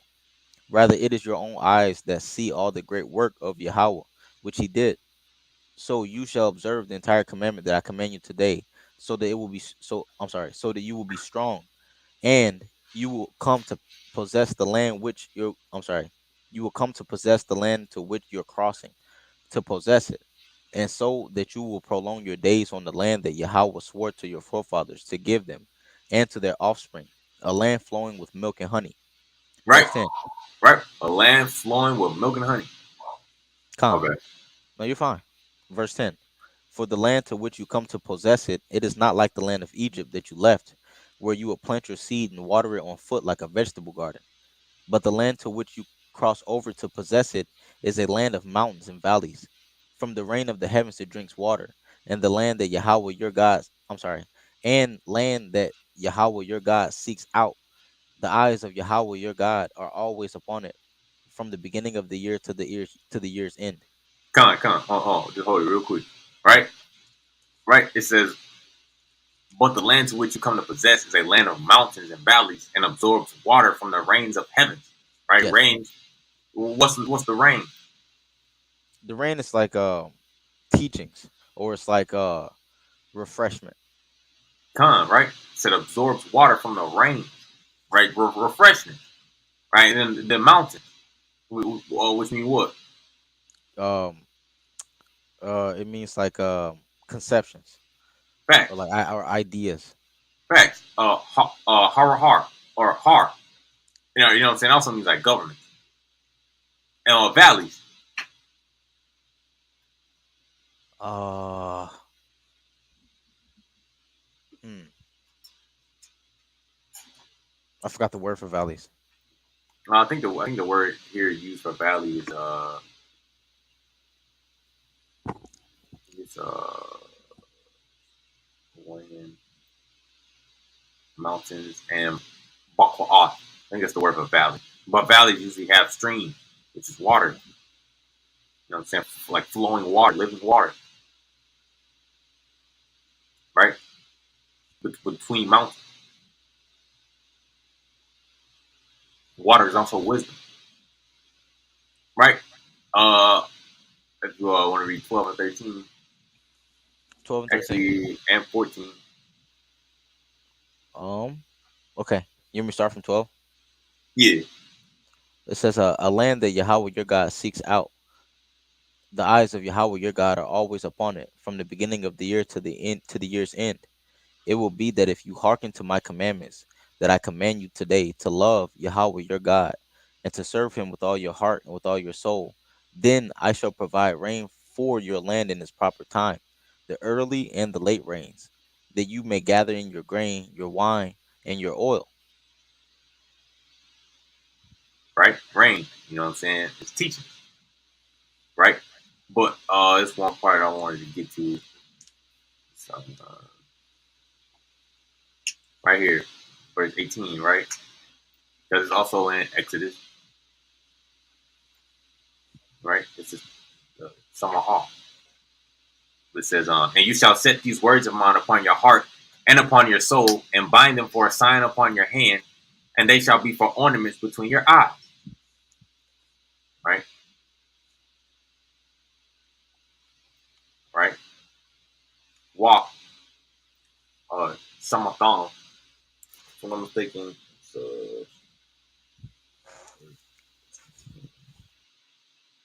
it's like and put or consider F with double red words and law these out upon Lababakam, you all's heart or mind, while all Nafasakam, right, and upon your soul, wa Kwasaroth, it means to bind or to bind together and thumb them lot and walk for a sign or like a monument or a sign out upon Yadakam, which is like you all's hand, right? Like you all's hand, or it could be like your work or like your service or like your praise. Wahaya la to what the fuck, which seems like frontlets or like ornaments, bayan between ayana yakam, you all's eyes, which is like your head, you know what I'm saying? Your mind, upon your mind always, right? And then if we go back to Exodus 13,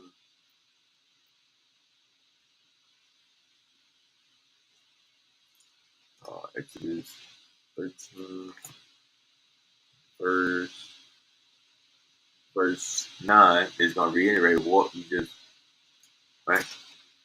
Verse 9, and it shall be that, and it shall be to you as a sign upon your hand and as a remembrance between your eyes, in order that the Torah of Yahweh shall be in your mouth, for with a mighty hand Yahweh took you out of Egypt. Right? Exactly. Wa haya and shall be lock for you, la and wat, sign al yadak upon your hand or your work or your praise or your service.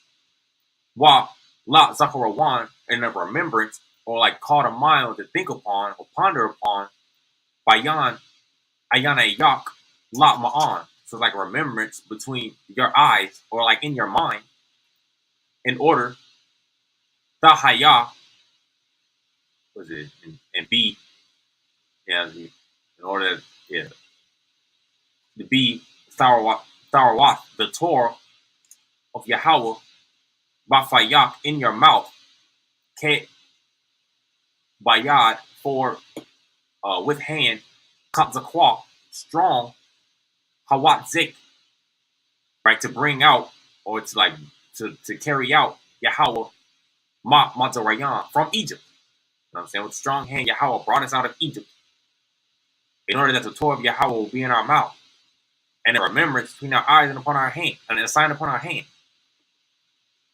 And you shall keep the statute at its appointed time from year to year, right? From year to year. When? In the month of springtime. Renewal, right? You know, it says it again, right? Verse 16, and it shall be for a sign upon your hand and for ornaments between your eyes. For with a mighty hand, Yahweh takes us out of Egypt, right? But but yeah, that's pretty much, you know what I'm saying? That's pretty much what I wanted, you know what I'm saying? We wanted to bring out is the Phacach offering, the Passover. It's coming out of Egypt, or like a state of sluggishness, you know what I'm saying, or stupidity into, you know what I'm saying, the land flowing with milk and honey. Also, you know what I'm saying, it says you shall not eat, let me stop sharing. It says you shall not eat any leaven, which was to be left over, which would be like the leftover ideals of Egypt. You know what I'm saying? They baked bread without the leaven, but bread lakam also means the inward fight. You know what I'm saying? The blood. Oh wait, I think I got actually let me check it real quick. I've got another scripture to bring out. I got a couple. Come. Oh, I just wanted to show these real quick. Not that. Right. Well, yeah. It said right. It said the blood on your doorpost, but it's like, you know what I'm saying, the inward man. You know what I'm saying? The blood represents a similitude or a likeness, right? And these are the Matawak. You know what I'm saying? It's like similar to the likeness, though. The lamb, it represents you. The lamb that's being sacrificed, you know what I'm saying? You take on the characteristics. It had to be unblemished, which is Tamayam. You know what I'm saying? And it said examination until the 14th day, which is like observing, or, you know what I'm saying? Or, you know, contemplation, or to guard, or to keep watch. You know what I'm saying? So it was like us coming out of Egypt, the suck offering, in which you offer your parah, which we showed, you know what I'm saying, also in Leviticus 1. You know what I'm saying? Um, but yeah, I'm gonna pass it off to the next brother. You know what I'm saying? That's pretty much what we wanted to bring out. Z, I had to skip it real quick. Con. If you go over Bro, to hold it a down large, real quick, bro. okay, it's like I'm chewing a stupid fruit snack. But a large portion of the lesson that we were going over today was about not just it was a lot of it was about detracting from that Egyptian mind state. And the truth is, our people have a tendency to we were prone to turning back, going back to Egypt. When Moses came down the mountain with the two tablets in his hand, the commandments he had received from the Most High, he he happened upon the people, serving idols, you know, and that just goes to show that our people are prone to turning back to Egypt. And the Most High doesn't want us to just, the Passover is about coming out of Egypt, but you have to stay out of Egypt. You know what I mean? You can't revert back. And a large portion of that idea is why I'm bringing out this verse here. This is going to be in Jeremiah chapter 42. I'm going to start here, verse 10. It says, "If you stay in this land, I will build you up, and I will not destroy you. I will plant you and not uproot you, for I have relented from this misfortune that I have brought upon you. Do not be afraid of the king of Babylon, of whom you are afraid, and do not be afraid of him, the word of Yahweh. For I am with you to save you and rescue you from his hand. I will show you mercy, and he will have mercy on you, and return you to your land. But if you say, we shall stay in this land, not heeding the voice of Yahweh your God, saying, no, but to the land of Egypt shall we go, so that we will not see war, nor hear the sound of the shofar in battle, nor hunger for bread, and no hunger for bread, and there shall we settle. Then hear now the word of Yahweh, O remnant of Judah. Thus said Yahweh, Master of Legions, God of Yasharal, if you would turn your face to go down to Egypt, and you will come to sojourn there the very sword which you are afraid will reach you in the land of Egypt, and the very hunger about which you worry will pursue you in Egypt, and there you will die. So basically, what I'm getting at with that verse is that the people were afraid of the fight in the land. And if you listen to the lesson previous, you will understand that being in the land is where the fight is, and that's what I was mentioning earlier. That's where the lakam is, the holy place. Um, that's like them being in the land and actually working the land and having to fight those nations that were in the land. So what I'm getting at was basically our people were afraid of that fight. They're afraid of the challenges in the land, in our own land. And by them rejecting those challenges, they decided to either stay in Babylon or go down to Egypt. Most I said, don't go to Egypt because the very thing about which you're afraid of, judging from the land of Israel, the very same thing is going to reach you in Egypt. The very same thing, the very sword that you're afraid, the very challenges that you're afraid of when it comes to coming onto the Tarawa and coming into your land, coming into your own land. Those same challenges that you're afraid of will overcome you in Egypt. But the Most High mentions if you come and you stay in the land, right there, I will sustain you. You know, the Most High said, I will have mercy on you. So instead of our people wanting to come back to the Tarawa, they're afraid of those challenges and what those may present to them. So they decide that it would be better for them to go down to Egypt. You know what I'm saying?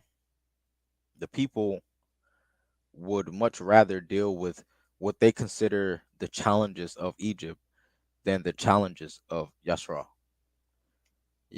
of the land, the Holy Land, the land flowing with milk and honey. Yes, there's a fight there. Yes, there's a battle there.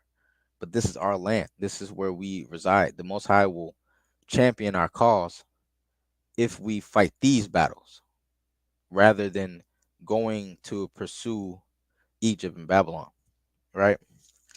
So, not just leaving from Egypt, but staying out of Egypt too.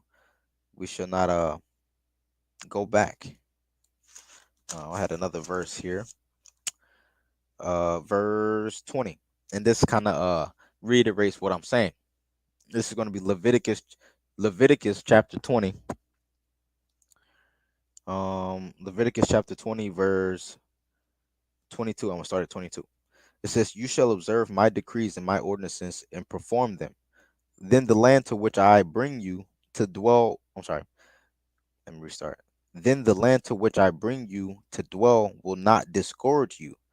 Do not follow the traditions of the nations that I expel from before you, for they are all of. I'm sorry. For they did all these, and I was disgusted with them. So I said to you, you shall inherit their land, and I will give it to you to inherit it, a land flowing with milk and honey. I am Yahweh your God, who has separated you from the peoples. So I'm gonna continue. Verse 25. You shall distinguish between the clean animal and the unclean, and between the clean bird and the unclean. And you shall not render your souls abominable through such animals and birds, and through anything that creeps on the ground which I have set apart for you to render unclean. You shall be holy for me, for I Yahweh am holy, and I have separated you from the peoples to be mine. So that's just what it is. The Most High holds Yasharal to a higher standard because He has separated us as a people to be His nation. So we're to keep His law and follow His ordinances and His decrees. And not only are there noble, extremely noble things that the Most High has written for us in the Tharwa, but they're righteous. It teaches us true judgment. It teaches us truth. It teaches us how to. It teaches us how to go about having our own nation. It teaches us how to go about conducting ourselves in the eyes of the other nations. The Most High said, "This shall be for you wisdom in the eyes of the other nations." Like they will look upon us as a people if we keep the Tharwah. They will look at us and see and say that we're wise people because the Most High makes you wise through His decrees because they are measured in the Most High's weights and balances. So it increases our likelihood of having a successful society within our nation. You know what I mean? Without having some type of having to bounce it back or reflect off of foreign nations' ideas and their thoughts. Because if that's the case, we're just gonna crumble every time. Did you have something to say, Beast? Khan, I just wanted to add on to what you were saying because it's true. We need to build a foundation through Yahweh if we are to come out of Egypt and you know what's the word I'm looking for?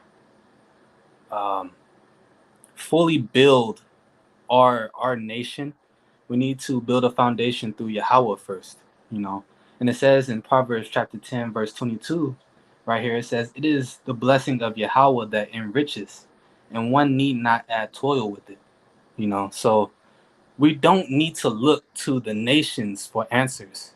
You know what I'm saying? We don't need to look to our quote unquote pharaohs in charge. You know what I'm saying? We just have to keep our faith in Yahweh. You know, and verse 27 also says, "The fear of Yahweh will increase days, but the years of the wicked will be shortened." So, you know, Yahweh is going to champion our cause and he's going to deal with the wicked ones. Now, whether you're on that wicked side, again, comes down to the choices you make. See what I'm saying? So, I just wanted to kind of add that to what you were saying, brother. No doubt. And I agree. I agree completely with what you say. Shalom, sister BB. We appreciate it very much, sister. Yahweh Kai. We thank you for coming through. Um, yeah, I understand what Con, the brother's saying exactly.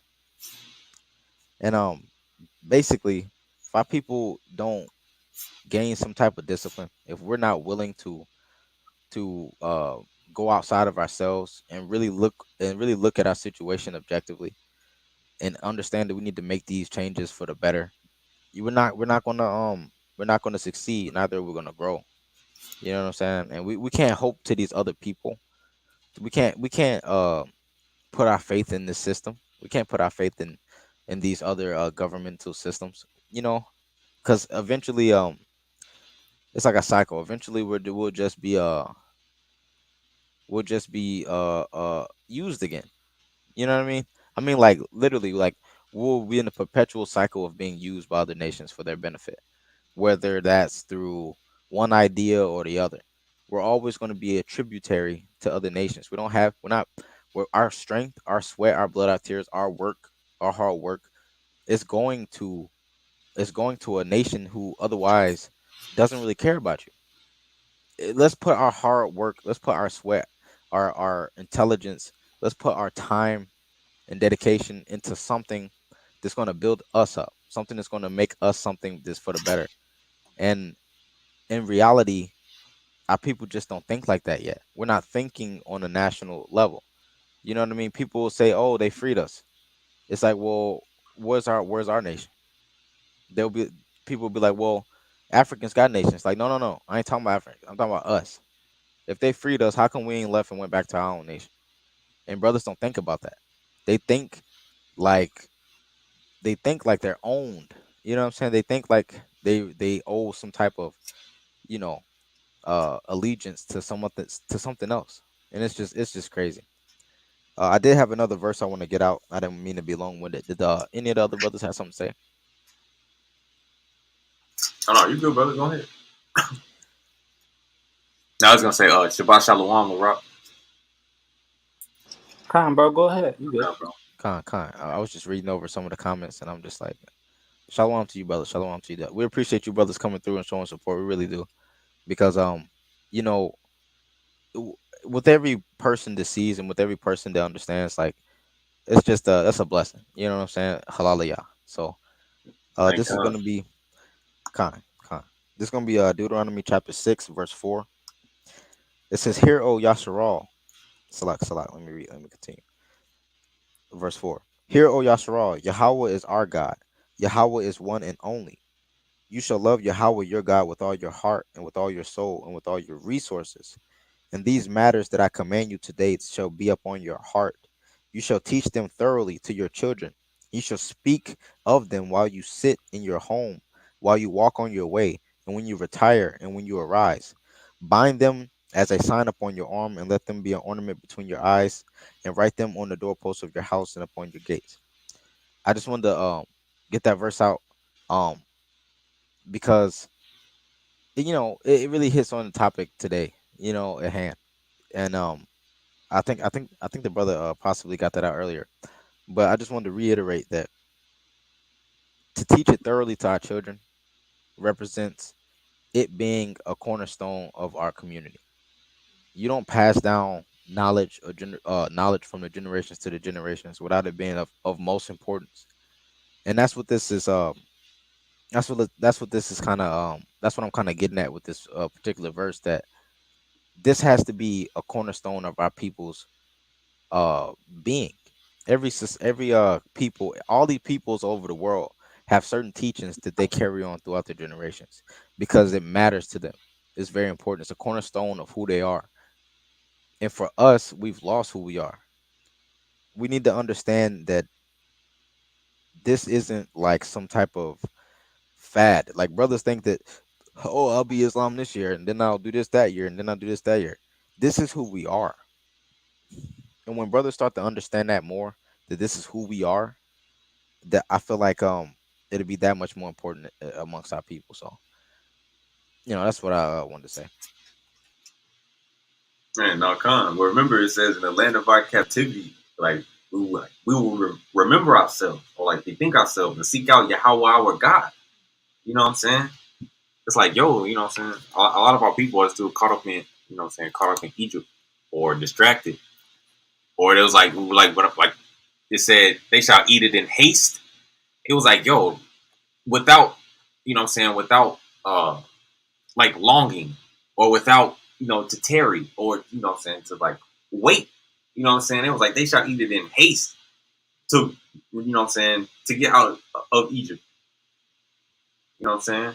Con, So it's like, yo, like don't hesitate to remove like the lower self.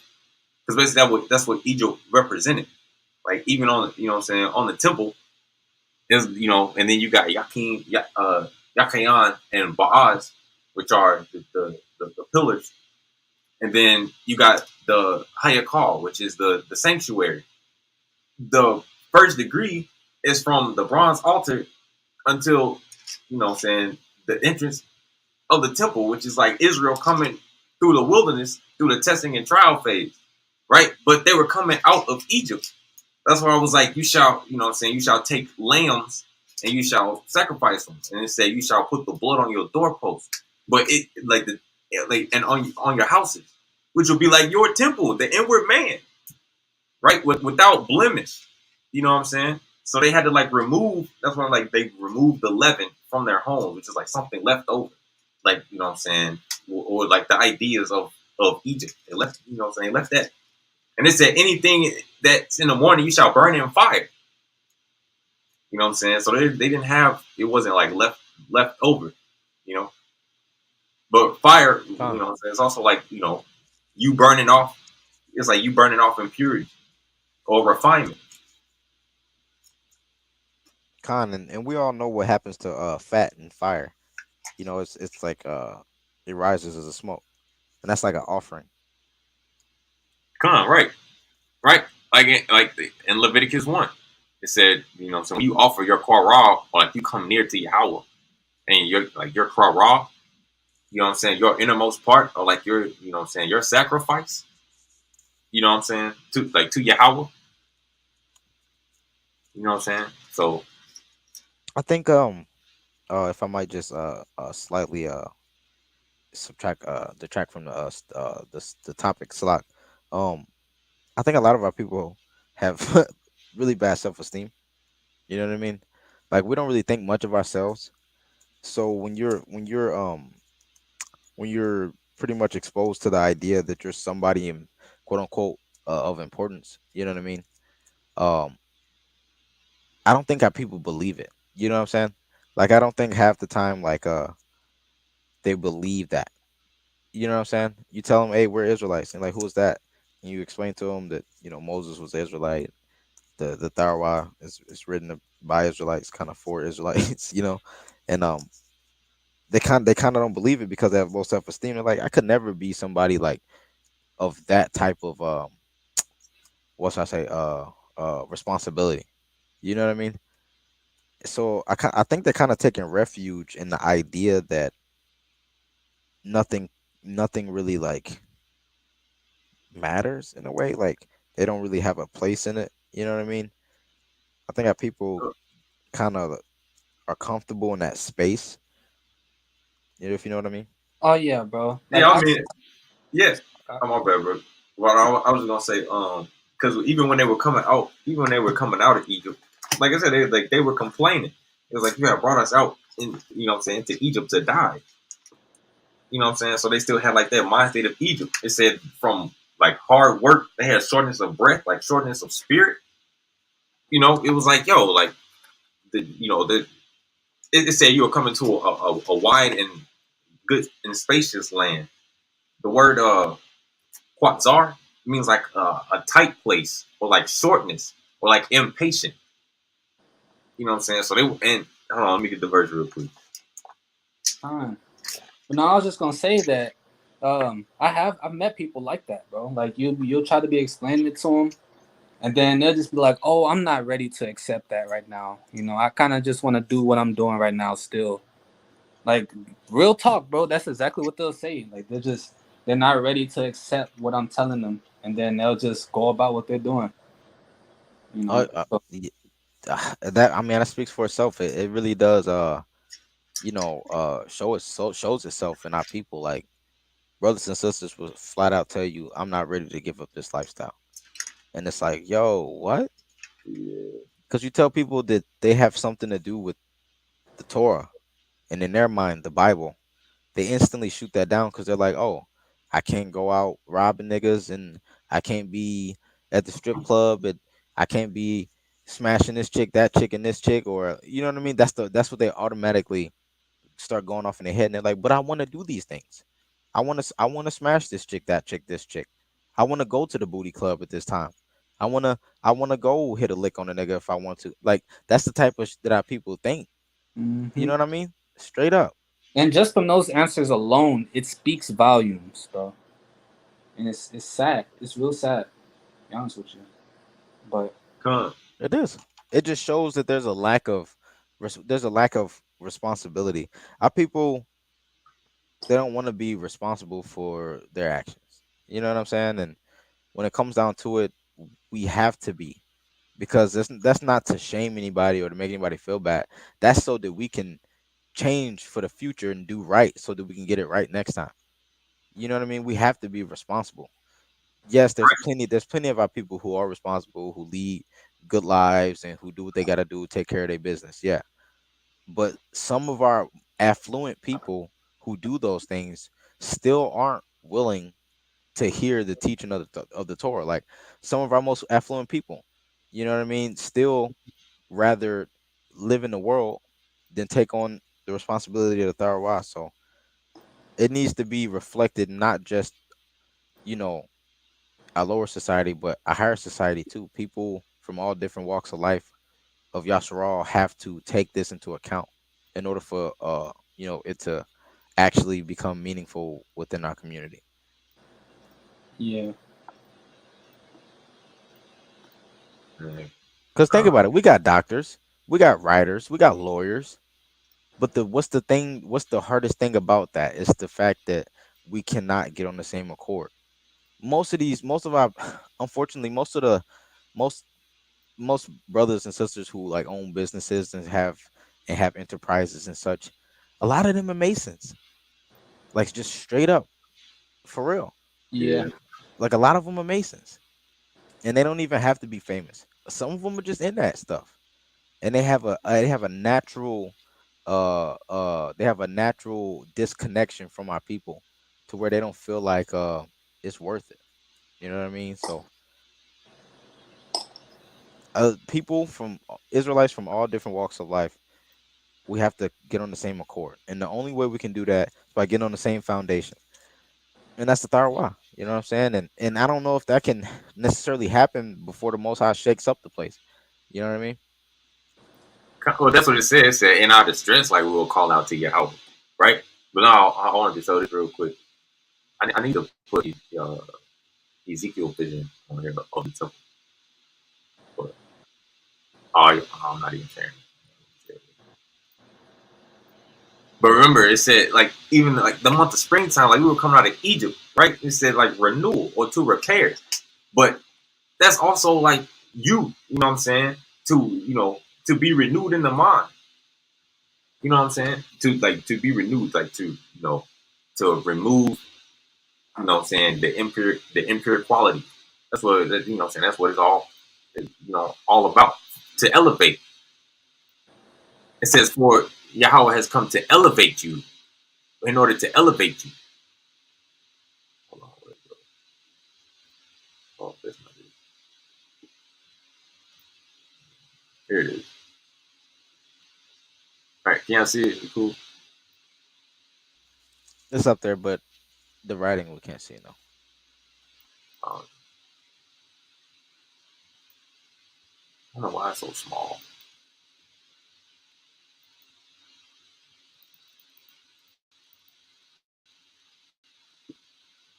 Oh snap!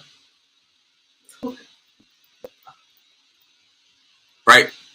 So like I said, it's like the Matzabak, which is the altar of sacrifice, which where the animal was sacrificed. All the sacrifice had to come before the entrance of the tent of meeting, right, or the entrance of the temple, or you know what I'm saying, the altar of sacrifice. But this will be like considered like Egypt down here. Them coming out of Egypt because it was the bronze. It was the bronze, like the copper altar. Bronze is like a metal of low degree. You know what I'm saying? So you when you offer the animal, you're offering your unblemished self or your best part or your parab, the innermost part, to Yahweh, right? And then, but it also represents the children of Israel coming out of Egypt. Yakin and Boaz is the testing and trial phase. The Madabar, which is the wilderness, but it also means like desert, right? Yakayan, he will, it means like he will establish. And then Baaz, which come from Azaz, which means like to prevail, to be strong, strengthen self, right? Behemoth. If I'm not mistaken, the Yakin and Boaz is made out of copper as well. You know what I'm saying? This would be like the first degree on up to the porch. It was the elbow long, right? The elbow long, right? To silence yourself, right? To be dumb, dumbness. To silence you, to silence yourself. You know what I'm saying? You get ready to enter the sanctuary, right? To silence your foolishness, to silence your own counsel, and give that. This is like the house of teaching. You know what I'm saying? The sanctuary, the house of wisdom, the higher call, which is the sanctuary, which is a higher call, which will come from your call, which means to be able to endure, to overcome, to prevail. You got the menorah, which also represents the 7 pillars of wisdom. You got what I'm saying, the tables, you know what I'm saying, with the showbread, which also represents the inward fight. You got the incense altar, which is the Quatayar, which I don't have it written on here. It's the Quatayar or the Qatar, which means to go up and smoke. Incense, to go up and smoke, or knots and riddles. But it also represents like your, you know what I'm saying, your drive, or like your passion, like your motivation, like your heart, right? And then it's like a veil right here, and this is the holy of holies, and the Torah, the jar of manna, Aaron's staff, and the 10 Commandments are in the holy of holies, right? The bar, which means like a word, commandment, counsel, work, thought. You know what I'm saying? Right? And the Ark of the Covenant, which is the meeting place of Yahweh, because Yahweh meets you in your mind and your spirit, right? But it's like you coming out of Egypt, removing your impurities, drossing as refinement, like gold, silver, and copper, elevating, right?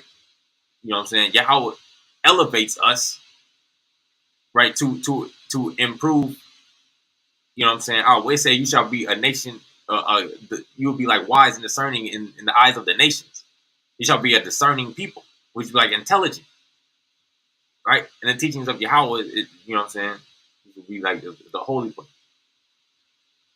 Or to prevail or overcome that low degree man, the ways of Egypt.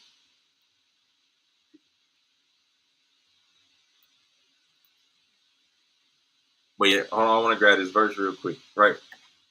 Um, oh, Z, you were saying something earlier. Um, you were saying how people, it's like that. I forgot what you said. The security. You said what?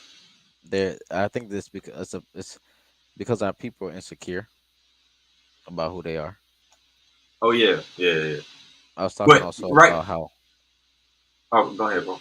No, I was just talking about how we need to get on one accord because we have there's many successful Israelites, you know what I'm saying, when it comes to like physical life. When it comes to like everyday life, there's many successful Israelites. We need to become more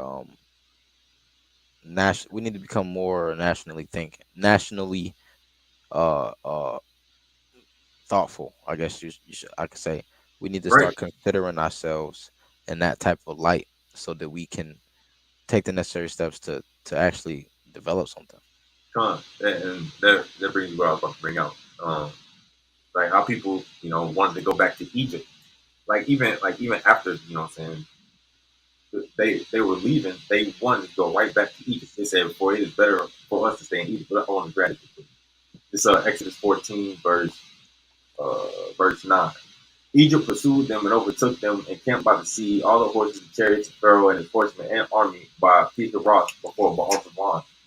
Pharaoh approached. The children of Yasharal raised their eyes, and behold, Egypt was journeying after them, and they were very frightened. The children of Yasharal cried out to Yahweh.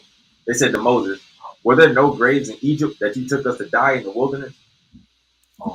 What is this that you have done to us to take us out of Egypt? Is this not the statement that we made to you in Egypt, saying, 'Let us be, and we will serve Egypt, for it is better that we should serve Egypt than we should die in the wilderness?'" Right? So they had, they had no faith. You know what I'm saying? And because our people are out here trying to be like the other nations. S- Simply put,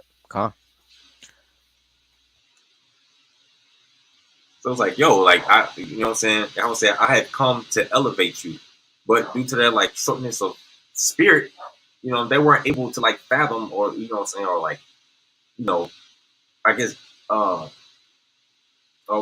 what's the word I'm looking for? You know what I'm saying? They weren't able to grasp it because their like mind frame, or like their state of thinking was very minimal or minuscule. con. Yeah, like you said, they're in a short uh mind state, like it was a shortness of breath. You know what I mean? And we understand that the mind has to do with like your spirit. I mean your like the word for breath, if I'm not mistaken, is the same word for spirit or soul. If I'm not mistaken.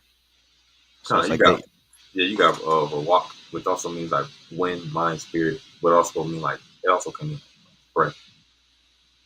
and um and that's just it. Like they were short there when it comes to their mind, which is ridiculous because Abraham's name means to be strong in the mind. And that's what we had a strong foundation. But through all the years of Egypt, through the hard bondage, we just developed that lackadaisical attitude. But I didn't want to keep you brothers for any longer. Do you think it's time to we're just going ahead and start wrapping it up? Oh yeah, we can. You know what I'm saying? I had a verse here that I wanted to bring out. That's my I had a, closing. I had a, I had a couple too. Hold on, let me grab it. But And this but yeah, we just, you know what I'm saying. This is like a recap of the video. It was over the Phacach offering. You know, um, Yahweh. You know what I'm saying, bringing the children of Israel out of Egypt, right? And the Phacach offering, they had to take lambs, which is like, you know what I'm saying, took it as a sacrifice, which represents you. You know what I'm saying, you yourself. You know what I'm saying? Being put on that altar for refinement, but it said for examination, where it was shamar, which means to observe, right? Or like take heed to self, or like to observe or to guard. You know what I'm saying? Also, you're supposed to safeguard the charge of the sanctuary, and it was for examination, and they put the blood on the doorpost. Blood means like similitude or likeness, and it said you shall eat it in your home. You shall not leave your home, which is what the bayah, which means like within your inward man, your spirit, your mind. You know what I'm saying? The sanctuary, the temple, right? Your bayah. So and it said, I will not, the destroyer will not, come into your home. Will like pass over, which the word is Phacach, which means like to pass over. But yeah, and it said, in the month of springtime shall you observe this. It shall be a remembrance for you and your generation. Right? The word is Chadash, which also means like new moon, or like new, or like a refreshed thing. Springtime is renewal. You know what I'm saying? It's when vegetation grows back. You know what I'm saying? You got, you know, things starting to grow back, produce, things are lively again after a state of death, which will be like Egypt or winter, you know what I'm saying? Or like the one lacking in knowledge, wisdom, and understanding. So, that's why it was for like examination, to observe like the teachings of your house. So, but yeah, you know what I'm saying? It was the Phacach offering. It was also about, renewal, to be born again, the renewal of the mind, the spirit. It goes to what is it? Ezekiel 36. It says, "I will place a new spirit within you." You know what I'm saying? Also Ezekiel 37, the valley of the dry bones. So you know what I'm saying? It's like renewal. Con, Where go ahead, bro. also like no, brother X. He couldn't. He told me he couldn't figure out what was going on with his audio, and he was trying to talk with us and stuff, but we couldn't hear him, and he couldn't hear us and Uh, stuff like that. So he just wanted to say shalom and everything. So I wanted to say that. Also, there's just this one verse here in Deuteronomy chapter. Let's do Deuteronomy chapter 31. Um, 31 verse 24, and this is gonna be just my closing verse. So it says, so it was that when Moses finished writing the words of this Torah onto a book unto their conclusion, Moses commanded the Levites, the bearers of the ark of the covenant of Yahweh, saying, "Take this book of the Torah and place it at the side of the ark of the covenant of Yahweh your God, and it shall be there for you as a witness. For I know your rebelliousness and your stiff neck. Behold, while I am alive with you today, you have been rebels against Yahweh, and surely after my death." Um, I'm gonna go down real quick to verse. This is gonna be chapter 32, verse 4. The rock, perfect is his work, for all his paths are justice. A God of faith without iniquity, righteous and fair is he.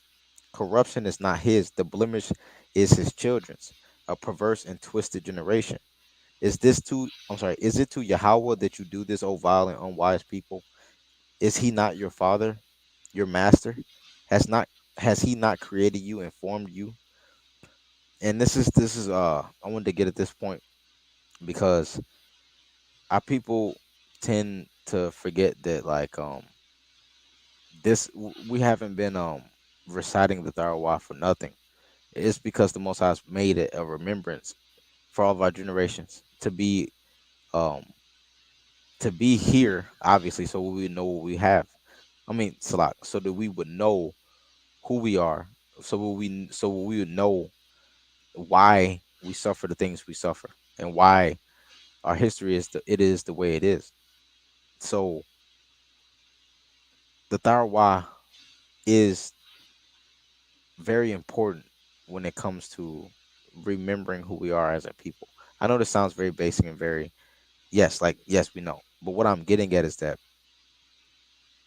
The Tharwa itself is what we need to uh how should I say um what's the word I'm looking for? The Tharwa itself is what we need to integrate into our society as a people in order to make that change. We can't just say, "Oh, I'm an Israelite. Yeah, let's be a part of a group." It's like, no, we have to all keep the Torah. We have to all rely on the Tharwa. There's brothers and sisters who are building up these groups and stuff, and they all together under the idea that is, oh, I'm an Israelite, but they kind of throw the Tharwa behind them, and they don't really truly express the importance of the Torah. You know what I mean? So what I'm getting at is this can't just be like some fad. This can't just be like some group thing that people want to do for fun. Or, this has to truly be who you are, and you have to truly live it. And that's the most important thing for our people. So I appreciate everybody who came through, and who showed love, showed support. Yahweh Akkad, may he bring you rest on his Shabbat day. And I appreciate all the brothers on the panel that came through, and halaliyah. Shalom, brothers. Hey, Khan, you know what I'm saying? Yahweh Khan. I hope that everybody have a peaceful and restful Shabbat. You know what I'm saying? You know what I'm saying? Um, may Yahweh bless you with knowledge, wisdom, and understanding. You know what I'm saying? And always set your mind and your heart upon Yahweh and his ways and his Torah. You know, because, like, man, hey, there's so much stuff going on. That's why it's like, yo, like, you see people falling out, like left and right, yo. So it's like, you know what I'm saying? You gotta stay focused. You can't be distracted. You know what I'm saying? Khan, and I wanna You gotta be finish alert. Salakak. Oh no, I was just saying, you gotta be alert, or diligent, because it says, in the land of their captivity, they will seek out Yahweh their God.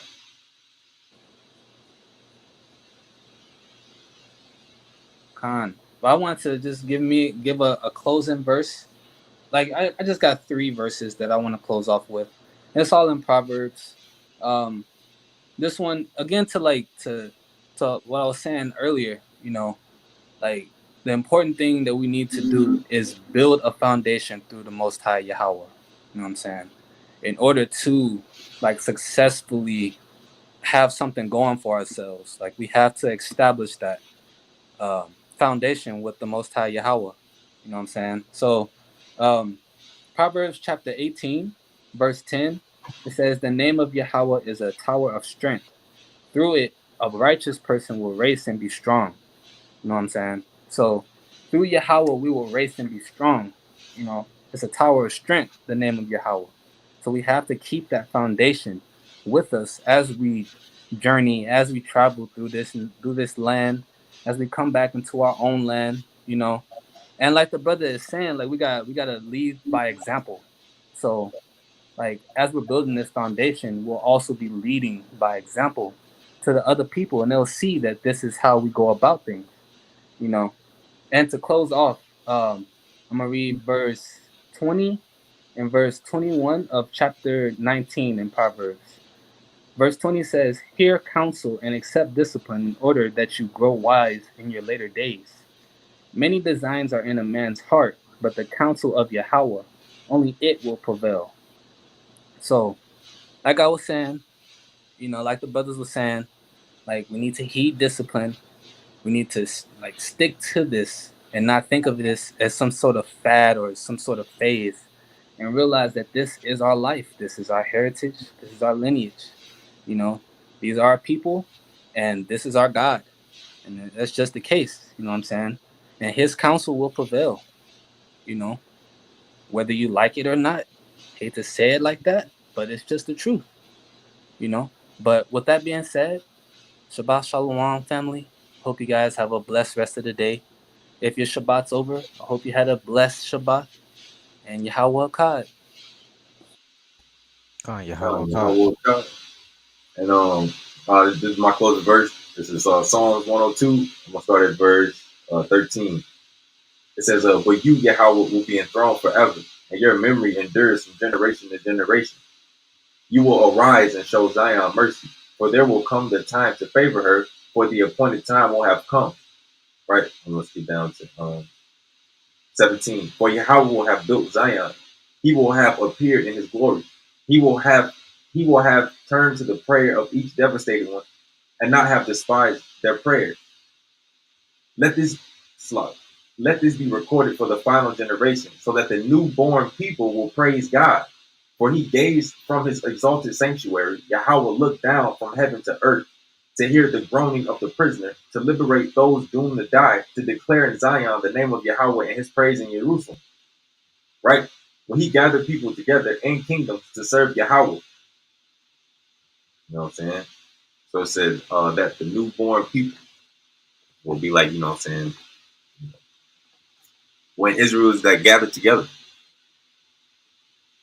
The newborn people.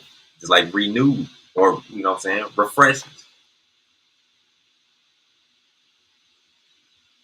But yeah, with that, I just want to say Shalawam, you know what I'm saying, Yahweh Akkad, and you know what I'm saying, and enjoy the rest of the Shabbat. You know what I'm saying, and may Yahweh protect y'all. You know what I'm saying, and keep y'all, you know, like always, set our ways upon His Torah to seek Him continually. With that, Shalawam, y'all. Unless anybody want to say something else. All good, brother man. TK, Shalom. yeah. Shalawam.